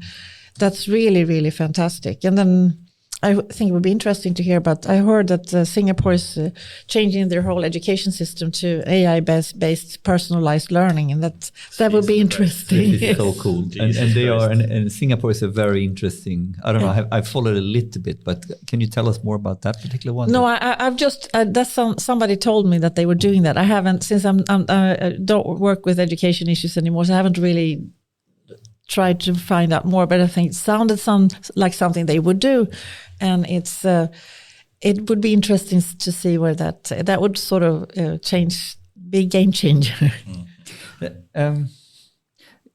Can I come with a topic that is sort of not related, but I think is one of the major challenges in order to succeed with data and AI, and the ones when we see great results being presented.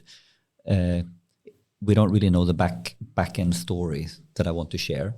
So I think both me and Anders can conclude and can convey that in order to succeed with any AI, it starts with experimentation. So, and we talk about fail fast. Daniel Ek at Spotify, how did we're going to be the company that fails the fastest. And that sounds really bad, but actually it's really, if you understand what he meant, it's actually a rather good thing, a very good thing. Because when we are in this transition from old way of doing things to new way of doing things, you need to experiment. And so, of course, then it's going to be risk, and you need to containerize risk. A major problem that has evolved in society, in technology, and also in big companies, is that there was experimentation going on. We put people to the moon, and somewhere 60s, 70s, 80s, we were not allowed to fail anymore. And we built very robust business cases, and we got project management in, and we kind of lost our way to actually what we did much, much, much better in terms of testing, experimenting, and then continuing what worked.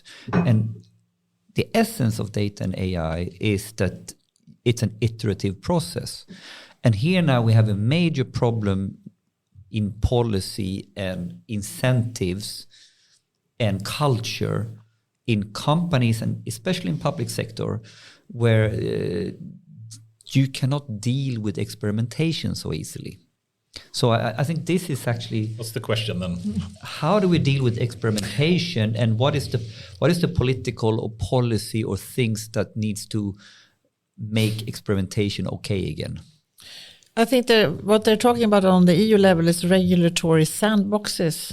That's the term, where you actually can be challenge the different policies and rules and try new things. That could be against the policy that's in place right now. So that's important, I think, too. But it's hard to. That's a culture that you can't. It's bad. It's always bad to. I know some companies are trying to sort of encourage people to try new things, and people get prizes for the best failure this week and stuff like that. But you have to really mean it, so I think that's a difficult question, and it's really hard to. Sometimes if you're dealing with people's education or people's lives, it's. Experimenting sounds scary, very wrong. Yeah. For some industries, like if you want to do music recommendations, it doesn't matter that much if you recommend the wrong song. No, I've seen really angry people getting recommended Danish rap songs when they hate it, but it doesn't at least kill them. No. No, but for others, as you say, but this is one of the headaches, right? Yeah. Because it comes with the territory to understand how to make use of data and AI. So how to deal with that? That is the big. I guess the question is really how do we enable innovation in a proper way, and how politicians can do that properly, or how we can set the right incentives or the preconditions. It's preconditions, incentives, sandbox environments, because experimentation in the wrong way is not what I mean. But if we learn from the medical industry, it's super regulated, so in one way bad. But they, of course, needed to have a structured way, understanding how we do trial 1, trial 2, trial. So there's a process for innovation that we have deemed robust enough. I think what you're basically asking is connected to regulation in general, Yeah. and perhaps we should go there if that's okay. Yeah, but I with think you. I was thinking about one thing. This I don't know how he gets that to work. The Daniel Ek's healthcare initiative, and I think that could probably be one thing that you actually ask people to participate in innovation, which he is actually doing. I guess once you get there, you have to sign a lot of papers that you get, Terms like of service, do whatever you want with my data. exactly. But that's my decision to do it. And I think there's a lot of people who would, like, I'm willing to do it because I think if that could help somebody else or maybe help me in the future, I'm fine. I don't have but of course, I guess people can be afraid that it could be used by insurance companies or so there are risks, of course. But still, I think maybe that's the way to the people, because that's where it gets sensitive, when it's people you're doing. But if you have, like, get some kind of consent from a group of people to try something new, maybe that's a way of doing it. Yeah, but I think and of course we have now areas where this always will be a huge problem. But then I think we have other areas where it's more about rethinking how we test and do things, sample or small box, or we need to invest in pros of concepts. It should not be real, it should not be in production, but we need to understand that's the core operating model. The process needs to have an ideation and validation prototyping stage into it. If I look at public sector, a lot of it is like line operations. One process, we do it this way, but where is the innovation? Where is the sandbox? How do you do sandboxing in education? How do you do sandboxing in infrastructure? Of course, it's done, right? But I think this is also part of this problem, when we want to invest and when we want to build policy around this, is how will we tackle experimentation?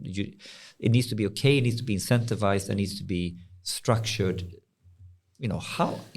Back to innovation, right? But I think also, like, if you look at getting, like, we don't want kids to be drawn into the criminal gangs. And you have social services and you have schools and you probably have a lot of data about these kids. So you could probably, by that data, figure out what's successful. And you don't have to experiment because you could use historic facts and start from there.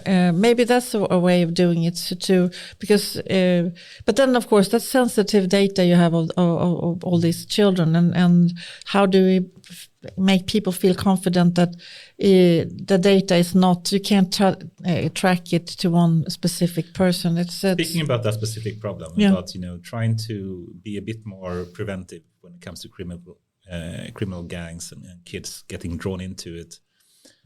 What's your view on sharing data between authorities or organizations in general? Should we improve it, increase it? Should we?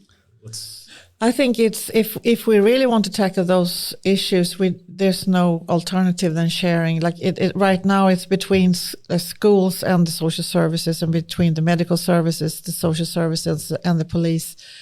I think we don't like. There's no other way than sharing what we know about these kids, and maybe data that's not personalized as well, to see patterns and to help all the different parts do what, like, the thing that they do the best way they can do it. And I think we need to examine the data from all the different. I think that we don't have a choice. It's well said. And I remember, I've worked a lot with GDPR and different private organizations in the past, and there are a lot of technical solutions you can do to still preserve privacy. I mean, we have this in Spotify, we call it pseudo anonymization. And it's a very simple technique that simply anonymize basically user data, so you can't really see, unless you have a special map, this unique identifier that you don't know who it is. It's actually connected to this personal number or whatnot. But if you remove it, you have no idea what the data is, but you can still use the data, and it can still comply with GDPR, and you can still be very, compliant with the regulation. And I think if you simply apply these kind of techniques also between authorities that we have in Sweden, we could have privacy while still finding value from data in a much greater sense. Yeah. And I just realized when we talk about this example, when I refer to experimentation, I refer to experimentation on this super granular level of building data and AI systems, where you need to basically try yourself way forward to this and then test it with the regulators. Is this okay?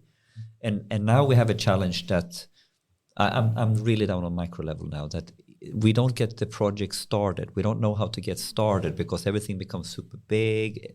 There is no funding that allows me to, what we all say, you want to think big, but you want to start small and scale fast. But when it comes to policy, big spending, Karolinska or whatever you take it as an example, it becomes mega programs, mega projects, which is really hard to succeed with, when in reality you want a bold vision and you want to start small, scale fast.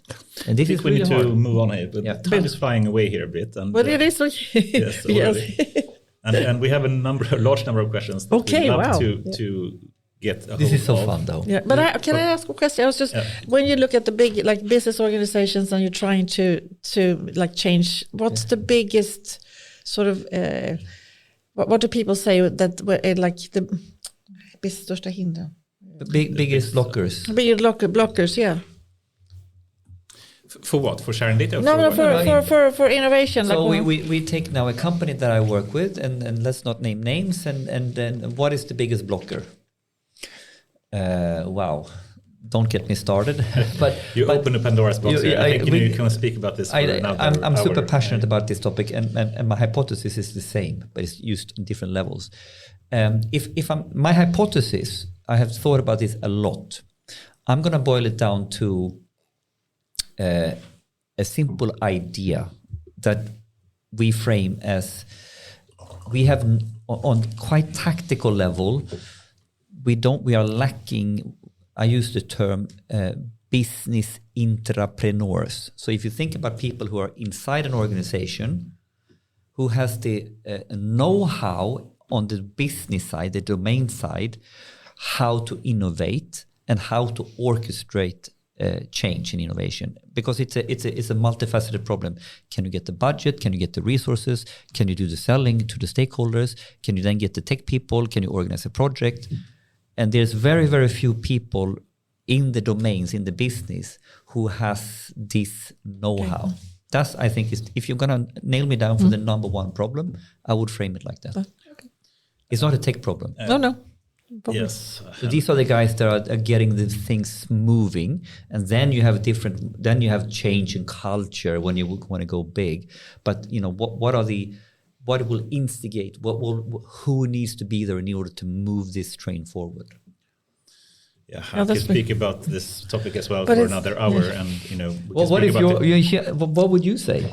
But it's so many examples. The Kodak moment, with the big Kodak company that went bankrupt in 1 year after being the biggest company in cameras for like so many decades, and they had the innovation in place already in the 1980s, and in 2008, I believe they completely crashed because they missed out, even though they had the innovation in the company. And for companies that don't enable innovation to happen internally, they will fail. It's just a matter of time. So to truly enable innovation to happen throughout the company, in every team, I think it's also, we speak a lot about the hub and spoke kind of ideas here. You should, of course, enable innovation to happen throughout every kind of development team that you have throughout an organization, but it may also need some extra incentives. It may also need some kind of central investments. Yes, some kind of centralized kind of structure to enable innovation to take place.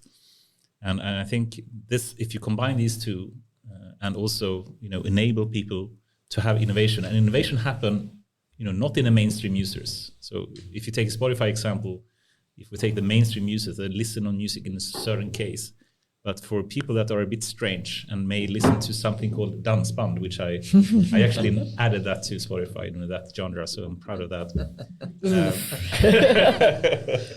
He's a dansband fan. It's a huge joke. This is a huge joke. But in any case, the innovation usually happens in the outliers, and that was certainly the case with the digital camera, and no one thought that would ever be a success. But you need to truly, allow these kind of outliers to flourish, and and give them a chance. But we should move on. But Yeah. after work, let's come back to, because I want to answer you off camera. Yeah, sure. On that, Cool. question. And let's take one boring topic just to get it properly answered. And then we move to more fun, philosophical, societal kind of questions. That's okay. And boring, I shouldn't say boring, but, regulation. So it's, of course, super important that we preserve, the privacy of the citizens that we do have. And we also need to have regulation to ensure that, technologies are not abused in bad ways. And still, then not hamper innovation. And there are so many different examples here of different regulations, everything from e-privacy, GDPR, upcoming AI Act, and whatnot. How should we phrase this question properly? What do you think the proper way is to have regulation that still, safeguard citizens and the rights that we have while still preserving innovation? Super hard question, I know. Yeah, I know. But we start in the general way. But I think I think one thing is to to get a system in place where you can share like a lot of data that can't be connected to a certain person. Right, anonymizing data in a secure way, so we can find and actually demand from companies and whoever's working with developing new AI. That's absolutely that's a must. And then I think, for example, the what I've seen from the suggestions in the AI Act, one thing is to actually go to the sort of output level. What can you do and what can't you do?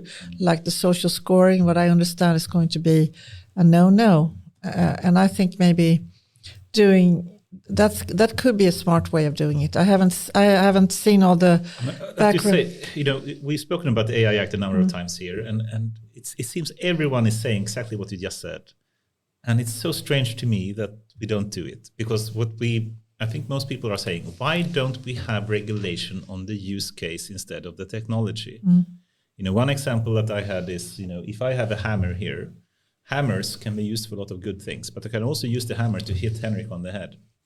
And that would be a nasty thing for me to do. So how do you have regulation to prevent that? Well, you don't, forbid or ban the hammer. You forbid the use case of, hurting Henrik or people. And I don't see why so many people now are, so focused on, in the AI Act, for example, to put regulation on the technology instead of the use case. Do you have any thoughts about that? I think the US way is going on the user side. So I think that's probably successful. But UK is going that way, I think, more clearly. And we needed the UK and the European Union. They were on our side. Yes. And I think we got lost after they left, and there haven't been a strong voice for this doing things different. But I think it's protectionism as well. There's a lot of they see that especially the big US companies are becoming so powerful, and they want to try to limit their power in the European Union. Maybe try to encourage companies to compete. I think that's ridiculous. But I think that's one. And then I think also people are afraid. And then if you look at, like, everybody wants to be re-elected, and there's politicians in the European Union as well, right. Which means that if the media if everything is on all the problems and all the scary parts and how it can be used to of course, it's the will for us as policymakers to regulate will be, because that's what our voters seem to want, because that's what they're. But I find it really scary, because I don't think this is what the voters want. I think we don't. I think back to, if you have a black and white Twitter debate on this doesn't get uncovered, right? But in reality, it's super simple. Are you going to regulate the hammer or the use of the hammer? It's that simple, right? But I think it's a very good analogy. I'm going to use that, if you don't mind. So it is really that simple. But I think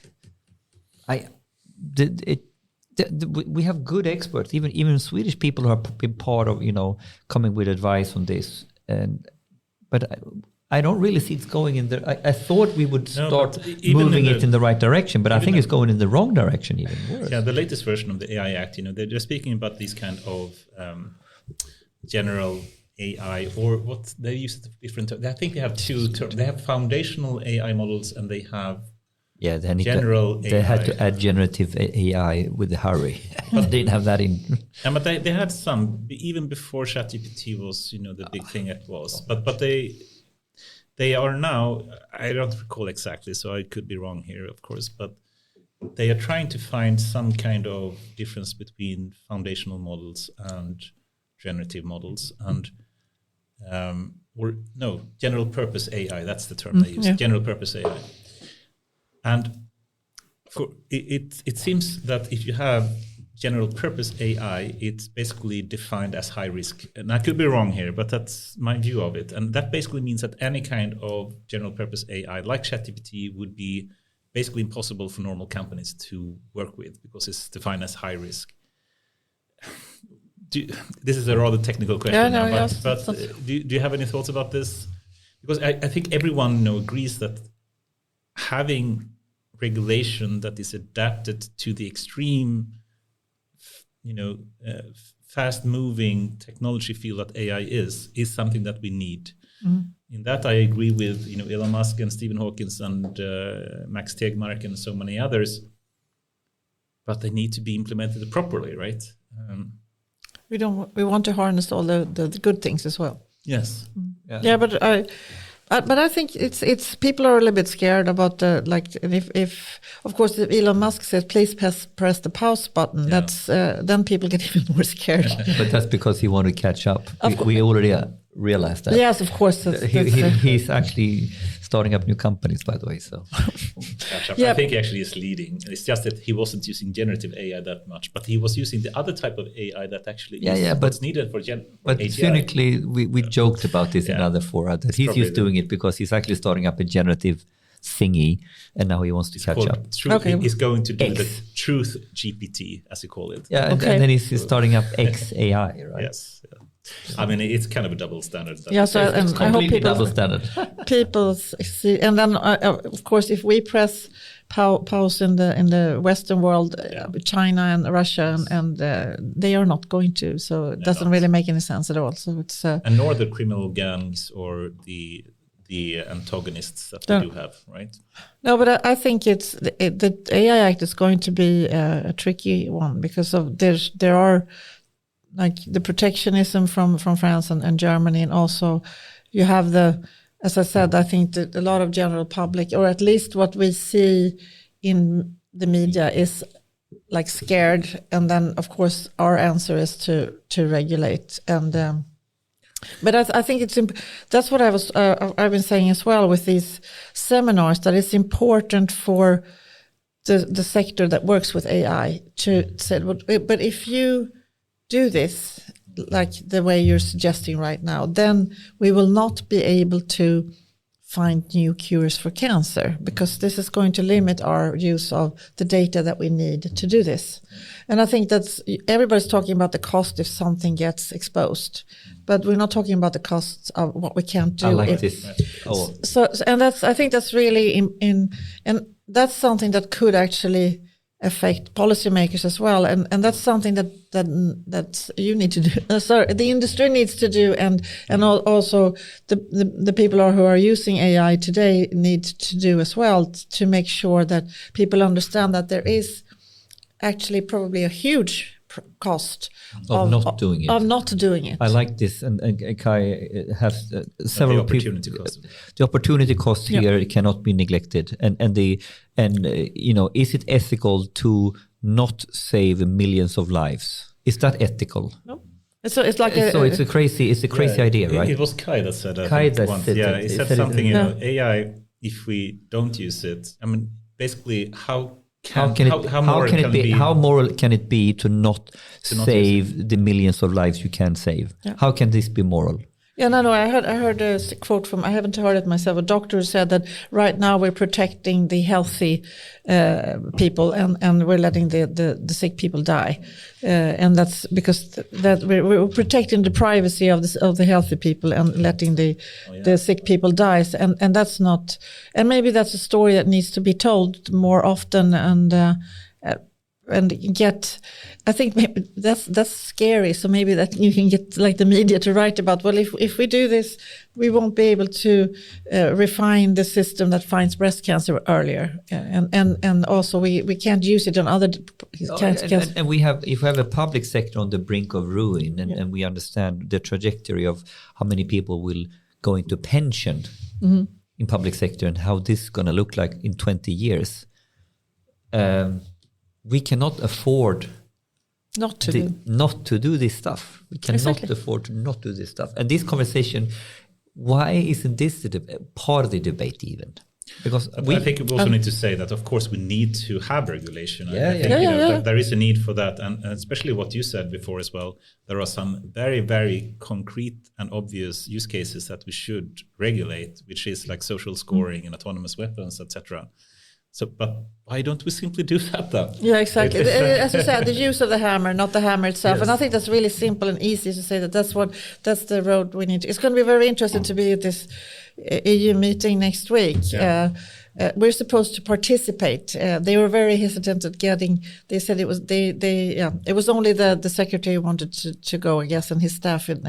But we got invited, so it's going to be interesting to hear because there's going to be a lot of different European experts, and I think that's going to be interesting to hear what they say. But I think it's a very simple. Read the AI Act carefully and look at. Is it the use case or is it the hammer? Is it? Yeah, exactly. Yeah, it's that's very simple. And exactly. And then if we want to be like we have, you can get life sentences for murder if you use the hammer to kill you. He would be sentenced to life. Okay, so put on really harsh fines for companies that would like bankrupt the company if they got caught using it. You can really. This is how you steer it. Yes, extremely hard bankrupt. You know. And like for the. But that's for the parts that are more on the business side, of course. But then if you use it for autonomous weapons or whatever, then it would be jail time, criminal. Yeah. Awesome.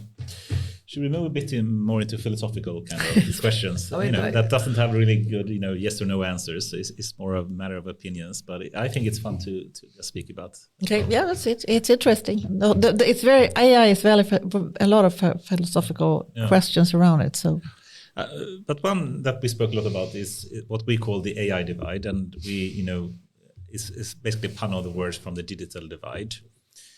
And with the AI divide, we rather refer to more the few extremely large tech companies that have all the data, they have all the researchers now from academia and whatnot, they have all the money, they are the richest companies in the world, and they make money by using data and AI in a way to automate their business plans.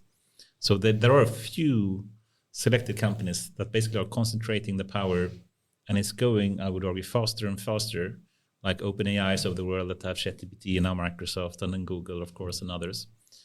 And this kind of AI divide that lets a few selected companies and people like Elon Musk and whatnot to have an extreme amount of power and wealth. And know-how. I mean, it's good for them, but the problem is if the rest of the world, if the rest of the companies, if the rest of the people do not keep up with that and get increasingly farther behind, that could potentially be a problem. Would you agree? I think that's hard. I think their wealth is not a problem I think that they are doing, and if you look at what their companies has brought to us, there's a lot of good things there. Yes, and so we shouldn't be jealous about them. We should be happy for them. Yeah, you can be jealous about their wealth, of course. They have, but it's not. I think that they have. It's not that they have done a lot of good things for society with their different solutions, and I think that's. I have not. That's not the problem.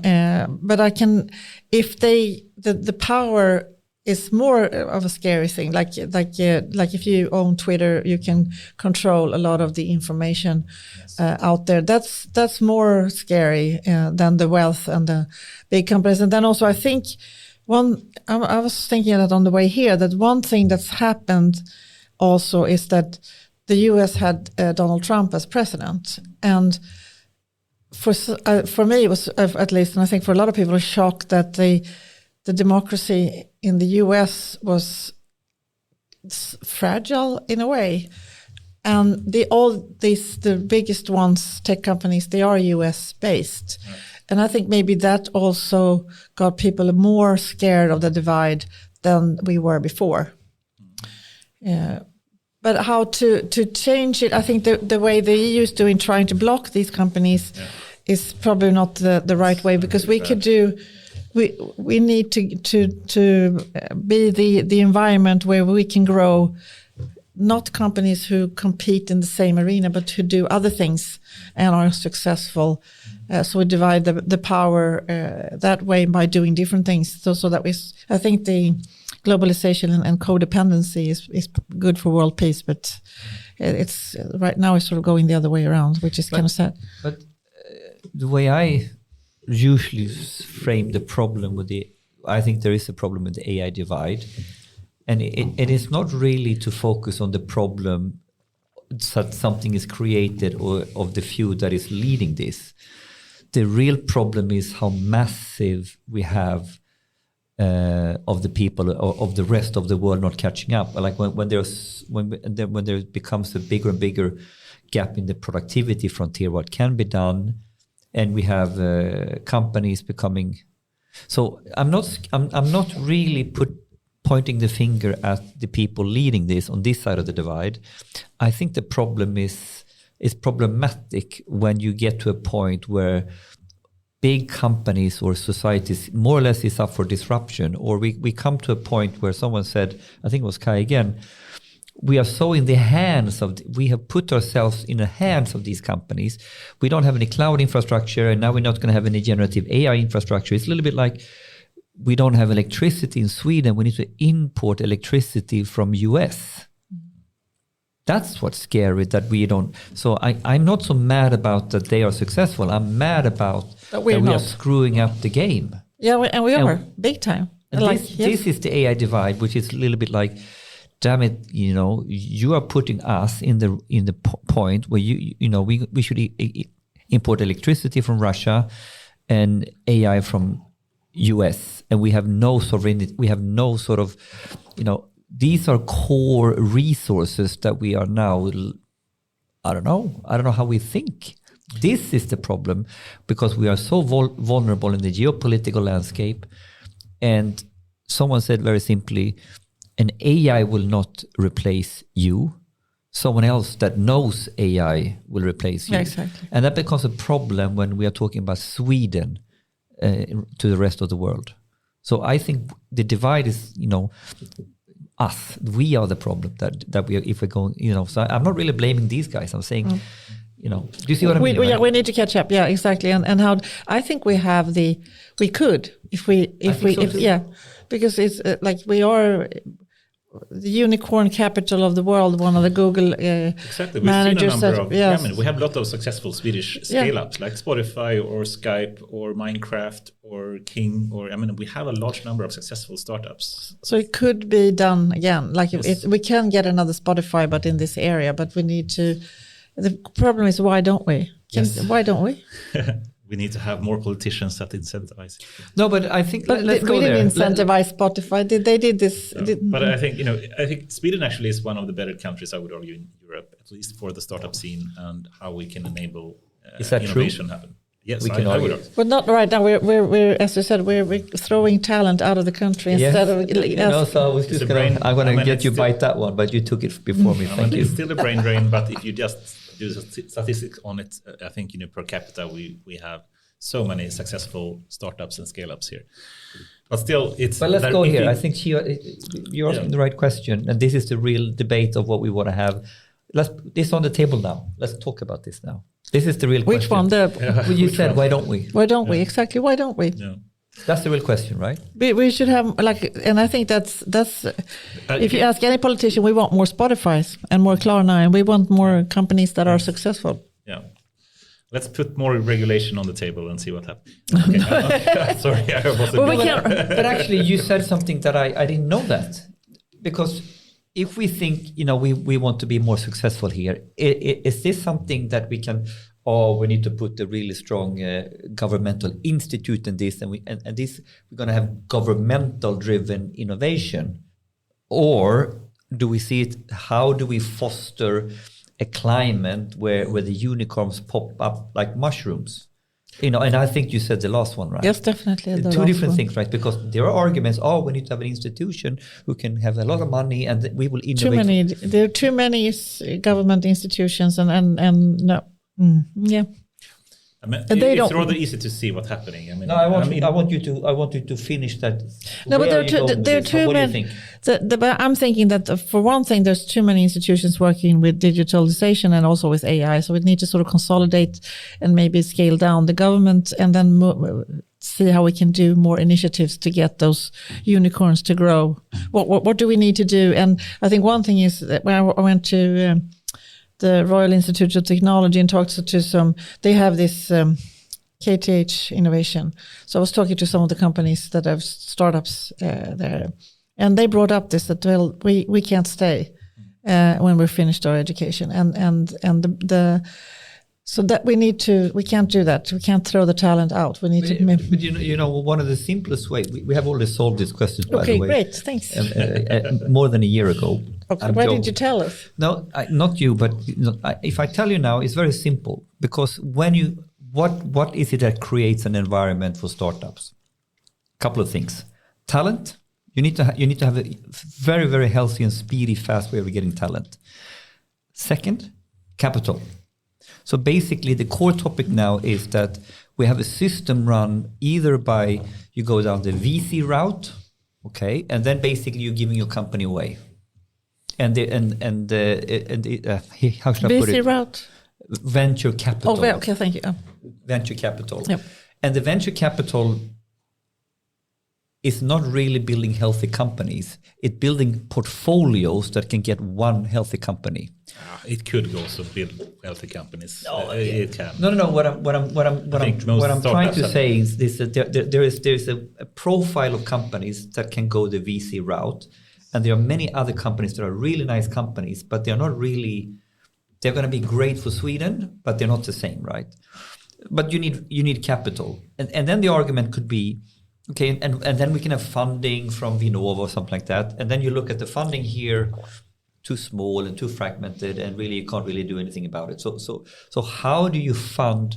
How do you get capital for startup that allows the entrepreneurs to stay in Sweden and also to own their companies?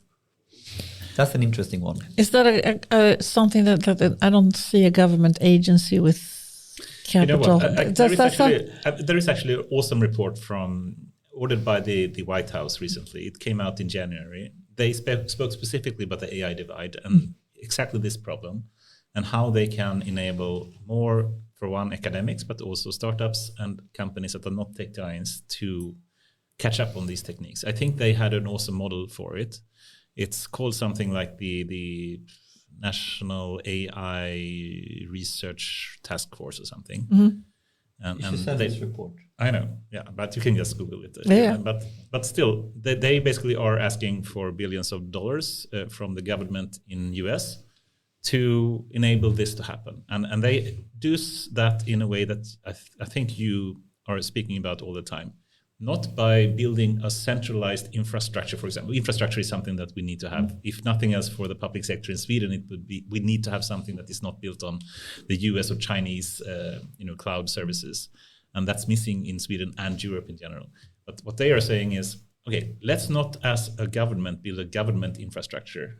Let's not try to be a private sector, cloud company because we're a government. But instead, let us find and let other companies come in and build it together with us. So they have this kind of like a broker kind of setup. I think actually what they have proposed there is really beautiful. And I actually wish that the Swedish government could look more into that and see if we can borrow some of the ideas from that. And I just highlighted the mechanisms that is needed, but I don't have the solution. If it's a governmental startup funding, okay, that's Vinnova, you know. But I think you are spot on understanding how to create the right climate. Yeah, but then I have one thing that I think is a problem in Sweden as well. It's lagen om offentlig upphandling. The law on official procurement. I don't know what's called. LOU.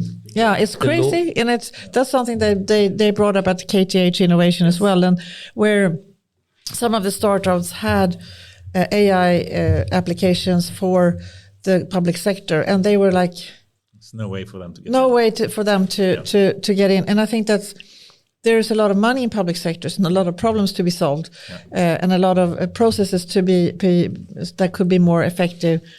But I think that law needs to be updated so that it can allow for some of the money there to go into joint ventures with maybe not a startup in the early stages, but that's going up to upscaling. But the whole LOU is not organized for agile thinking. It's organized for projects, big things. It's very hard to innovate. So it can be done. I even seen white papers how to innovate around LOU from public servants. It's how bad it is, right? Yeah, I know. So that's I think that's also because that's where we need a lot of the innovation as well within the public sector. I think the business side is if we don't regulate, so it's impossible for them. They can find ways because there's going to be a business case. There's money to be earned, but the public sector is need to be more agile, and I think LOU is one big hurdle. If you help facilitate this to have a better lagen om offentlig upphandling, I think that you would help public sector and a lot of startups at once. Yeah. So I want to follow that motion when it comes. That would be awesome. Should we move? It was actually we haven't thought about that part in our report, so that was really good discussion because that's something we need to address definitely. Because if you start looking at it, talent, money, sourcing of technology, and all that, and then you follow. Where are the big blockers? Mm-hmm. Where do we have fundamental blockers in our regulations today? Because we have fundamental blockers. This was one example, right? Definitely. Should do a SWOT analysis, the strength, weaknesses, opportunities, and threats. This is like a threat. That we have. And I find this. I have a hypothesis. I'm working with a PhD on these topics, Mikael Klingvall, and we have a very simple idea that. Isn't these problems, we call it fractal, that you can look at this on a pattern level and then you need to solve it down here. How do we get them to collaborate Python and Latin? Is it the same problem, but you need to understand it differently as we move up the bigger and bigger and bigger? And then ultimately, we think it is. The solutions is different, but when you come from the macro to the micro, it's the same fundamental patterns and problems. But you're defining what is a product. What is the problem, and this is very interesting then, because then potentially, what can you learn from what becomes clear in what is the solution on the micro level? That should give you the ideology.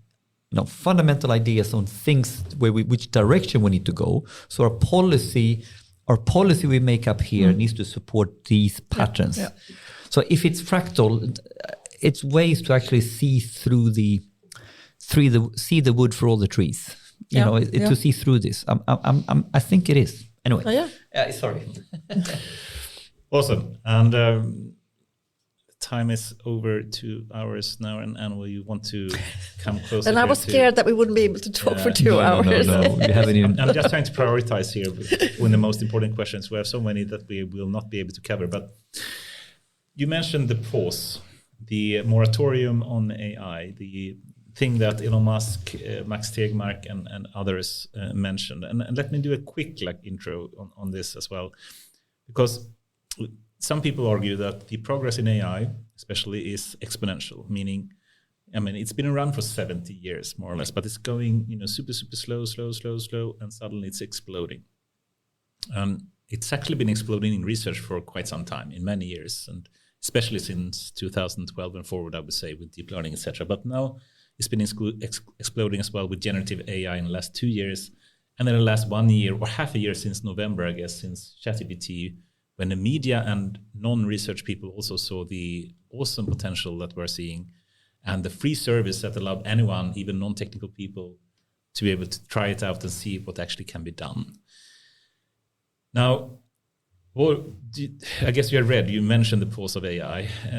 Do you think that's a good idea, or what's your thinking here? Or are you afraid of the exponential speed of AI development? No, not really. Maybe I'm very naive. Maybe in some cases, I see the good things and say that we need to get them fast and scale up. But I think if we say that we are the good guys and want to use AI for good things, and we hit the pause button, as we were talking about before, the bad guys won't. Yeah. And so I think then the risk is that we won't be able to sort of regulate the bad things that they have developed, because we're behind and we don't really understand what they're doing. So I think that would be kind of dangerous. And if you look at like all the possibilities, I think we should be grateful that it's actually moving fast. And if you look at great things that could be done, I don't think we should be. I'm not actually scared. I mean, awesome. And should I be? No, but I think you phrased it very well. Are you scared? I think, one thing that I'm potentially a bit afraid about is the race between the tech giants. Yeah. About Microsoft and Google especially, but now everyone else is saying, I have my own big generative AI. Every tech giant is coming up. Google and Microsoft were starting it. Now everyone is coming up with their own version. And it's becoming this kind of race. They are potentially releasing AI services before they are properly vetted, validated, verified. And it's the mechanics of an extreme arms race going on right in front of us. If you really understand how cutthroat this is between 3 or 4 companies, right? And potentially that the argument is that the stakes is so high that they don't test stuff the way they should. Okay. Yeah. So that's and I think if you look at Elon Musk and Tegmark, who really knows this stuff, they understand the arms race approach. Now, if we are cynical, Elon Musk wants to get in on this arms race. So he wants his friends. You can't say get in. He's leading. Yeah. And he was part of starting OpenAI. Yeah. And what he's doing with Tesla now, and with you're right. And he's not out. He's leading AI. Is not want to get in, but it sounds like he wants to get in. But I still find it very interesting that Elon's motivations for writing on that page. Max Tegmark, I fully understand. Yeah. But Elon, I can only understand it. If he was leading I don't know. No, okay, let me, but he's not. I can steelman, even though I think it's the wrong thing to do, I can still steelman the argument of the pause. And I listened to a long interview with Max Tegmark on this. And I think he actually made me understand why they still think, because I admire Max Tegmark a lot. And Elon Musk actually as well. And he phrased it well. And he said, if we don't do something, the race will continue. There is no way for a publicly traded company to say to its shareholders, let's stop our technology development. There is no way. They will get fired directly from the CEO position, and the board will get fired.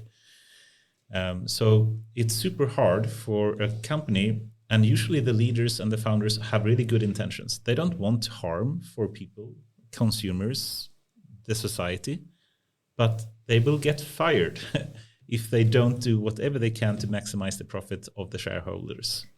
And then if you think that, how can we potentially help them? How can we help the big companies that are under pressure from the shareholders to do whatever they can to still say, no, let's do it slower. Let's do it with validation. Let's properly regulate things or make sure that it doesn't harm people unnecessarily. Well, perhaps we need to have some kind of moral incentives where people come together and say, it's okay to go slow. It's okay not to rush. It's okay to not publish something next month. It's okay to say on Twitter and a press release, no, we're not going to release this new top model because we care about safety. Yeah. I mean, if you phrase it like that, it actually makes some kind of sense, right? But I don't think a moratorium is the right way to do it. But I think if we come together to say, companies that we can trust, we will value more. Yeah, I think the future will be more in terms of trusting companies than whoever can build the safest self-driving car.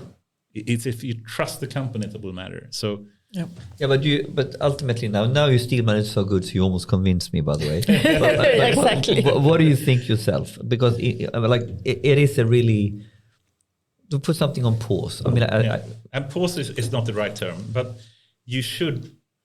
people should not judge companies because they don't push out a new AI model quickly. They should judge companies if they can show that they have validated properly. Yeah. If you instead have that kind of incentives, then they can rush all they want. They can spend any kind of investment they want. But if they cannot show that they have properly validated and tested this service properly. It's not about speed or how aggressive you invest in it. It's actually do it, but do it right. Yeah. But then you have punishing the use of the hammer. Could that be a way? Like if they don't validate, if they send out things to the market that is not validated and it causes harm, the price will be so high that they will. That's sounds horrible. It's back to the use of the hammer. Yeah, exactly. This is exactly how you solve and that would actually make them slow down because it would be harmful to the shareholders. Fantastic. Now we have AI regulation. Perfectly. Yeah, but I was like, it sounded horrible, but I think that's the only way because you can't stop. Pause button is not a possibility, but having the right regulation in place. Yeah. So making it so expensive if they actually send something out that harms people that will cost them too much on the level of bankruptcy. No, it's hard to bankrupt Microsoft. Can't you make this happen, Maria? No, I think that's not on my watch. but it's not a Swedish issue. It has to be on. We can be a role model, perhaps. Yeah, maybe I don't know. But I think, but the problem is that since these big companies, most of them are US based. Probably the regulation. On the other hand, they sue people for everything in the US. But I don't know if that's probably not enough for this kind of race. But I think the regulation has to be in the US, and because if we start doing it here and we don't really have those, it could be actually stopping our unicorns. So now you open up the real question. Is any of these regulations any useful if it's not any way we can do a global regulation on this? Yeah, that would how will this work if it's not a global consensus on these things? But that would be difficult if the Western world maybe, but you can't include China and Russia in this. It's not a possibility. So that's terrorist organizations. Terrorist organizations. So it's really, really hard. So this is sort of the pink elephant in the room, I think. Yeah, and since all these products and these companies are global, it makes sense to have a global regulation. But that's possible. What's the body for it? Exactly, there's no body to do that.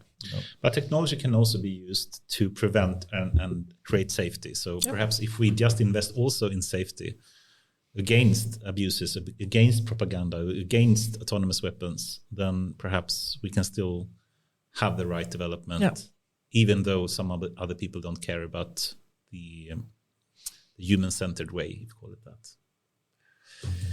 Okay, let's try to close this up here. This is so much fun, but we should try to be better as well. Yeah, we've been once over 3 hours. Yeah, okay, but we shouldn't. 2.5 hours. It looked like okay. I'm ready. No, I'm not. I'm joking. We should. I think we should find the way. No, we should find maybe one more question when the way out of. It's a bit nasty the question, but still, let's do nasty it. question. It's the last one. A mean one. No, it's not a mean one, but it will only have a bad answer. Okay. Anyway, I go. Take another one then. But it's a fun one. It's a fun one then. Try it, and then Maria can ignore it. People speak about AGI, the artificial general intelligence, and also about things like singularity, and that basically means that at some point, even with ChatGPT that we have today, which can produce code, it could potentially be connected to itself. Meaning, you don't need humans to program how the system works anymore. Meaning, it could actually start to determine itself that this is how I should operate. And then you remove human from the loop. And that means that even though it may be super stupid, simple system, it can start to quickly iterate. And just faster and faster and faster and faster and faster. And at some point, it will become super intelligent. Science fiction, the stuff we're talking about now. Yeah, it's a Skynet moment if you believe in Terminator or whatnot. But are you afraid about this? Do you think it's something we need to think about? So now we're into it's philosophical questions. Philosophical. Yeah, but I think it's. I think that's impossible to, or that's possible. We need to have that in the. When we discussed this is actually, I think it's not science fiction, if I understand correctly. It could actually be done. It could be done, yes. And I don't think anybody would really want to see that. So I guess that's something that we need to take into account with the regulation and also when we discuss this. I think that's important. Awesome. With that, I think we should move to close. And we talked AGI and singularity with the riksdagsledamot. I think that was. But I need to. I understood when you said it, but I need to focus on learning more about the AI. And I had a meeting with Vinnova, and she started talking about quant, and I was like, okay, here we go. Now I need to deep dive. It's one of my favorite topics. Yes, I need. I'm not. I haven't read enough about it yet to be able to have any discussions about it. Sorry. Yeah, but there are more interesting topics to learn about before. Yes. I think. So much to learn. That's interesting. I think that's fun. More open, quantum mechanics. One of the founders of quantum mechanics was Richard Feynman in 1940s and 50s, and he said, I think, something awesome, which is, if you think you believe you understand how quantum mechanics works, you do not understand quantum mechanics. Okay, that's so you should be happy. Even he doesn't understand. He doesn't understand. Okay, no. So that's not. So there are other topics that could bring more value to study first. And it's this not is my argument. Yeah, and it will not be as influential as AI will be anyway. So focus on understanding AI, I would argue. Anyway, Maria, what's happening next in your life? Privately, professionally? Well, I'm turning 60 now, so that's a big thing. No, but I'm having a party and going to Italy with my husband and parents. So that's going to be really. We love traveling, so that's going to be really, really great. This summer? No, we leave on the 14th of May actually. Ooh. So it's not that far away. So it's going to be, and it's 25 degrees in Italy. I just checked, so it's. Awesome. So that's what happened. Then I have 4-year term, so I'm hoping that I will keep working with the same issues this term, and then in a couple of years I need to decide if I'm going to run again or not. So I haven't. But you're having fun now. I am. Yeah. My husband says, "I know you're going to run again. You're having too much fun." Because I can tell this from this conversation, But I really do, and then and I think getting to, like, I meet interesting people like you too all the time, and get to speak to experts everywhere, and it's learn new things. And I also work with some really great people at Parliament right now. You're still very young. Think about Biden; he's running again. Yeah, no, he's 80. Yeah, no. 82 when he will be. You have a long career. We'll see. We have an ageism in Sweden. That's not like there's. I think it's, if you look at the average age of our parliament, it's really very, very low compared to most countries. I think, The youngest one is 22 or 23, I think. Yeah. But they're really good politicians. It's not that. It's just that it's hard when you're getting older. It's. But I find this also interesting now because of course, we need a parliament that has a balance, and we can have all the different views. But I think also, going back to what we said earlier, this is what I have experienced: is that I did not understand how the mechanics of getting stuff done worked when I was 20. You can teach it and you can learn it, but then you need to then team up in different ways, right? So because to really move things that are complex is very hard. And it's navigation, to put it the least, right? Experience helps you a little bit. Experience is maybe it's undervalued, I would even argue. Yeah, but it's and I was wondering what's going to happen like in work life. If you look at, like, I have friends who lost their jobs when they're 50, and it's almost impossible for them to even get an interview, even though they're highly qualified. It's crazy, isn't it? Yeah, it's crazy. Crazy. But then everybody's now saying that they can't find people to hire because they can't find competent people to hire. And I was thinking, but there's loads of people over 50 that's probably really educated. Yeah, and then it's also not acceptable to say that, well, I have had this high position, but now I'm sort of I want to take it a little bit. I want to have more spare time, so I want to take a lower position at a lower salary. That's not. It's not. So we have so many things in our ways how we see this that stops us from doing obvious opportunities. Yeah. But I think maybe the lack of talent or lack of people to hire will change that, because out of necessity, either they have a person that was 50 years old in the seat, or they don't have anybody in the seat. We can't stop that. No, sorry, we can't talk about that now. Sorry.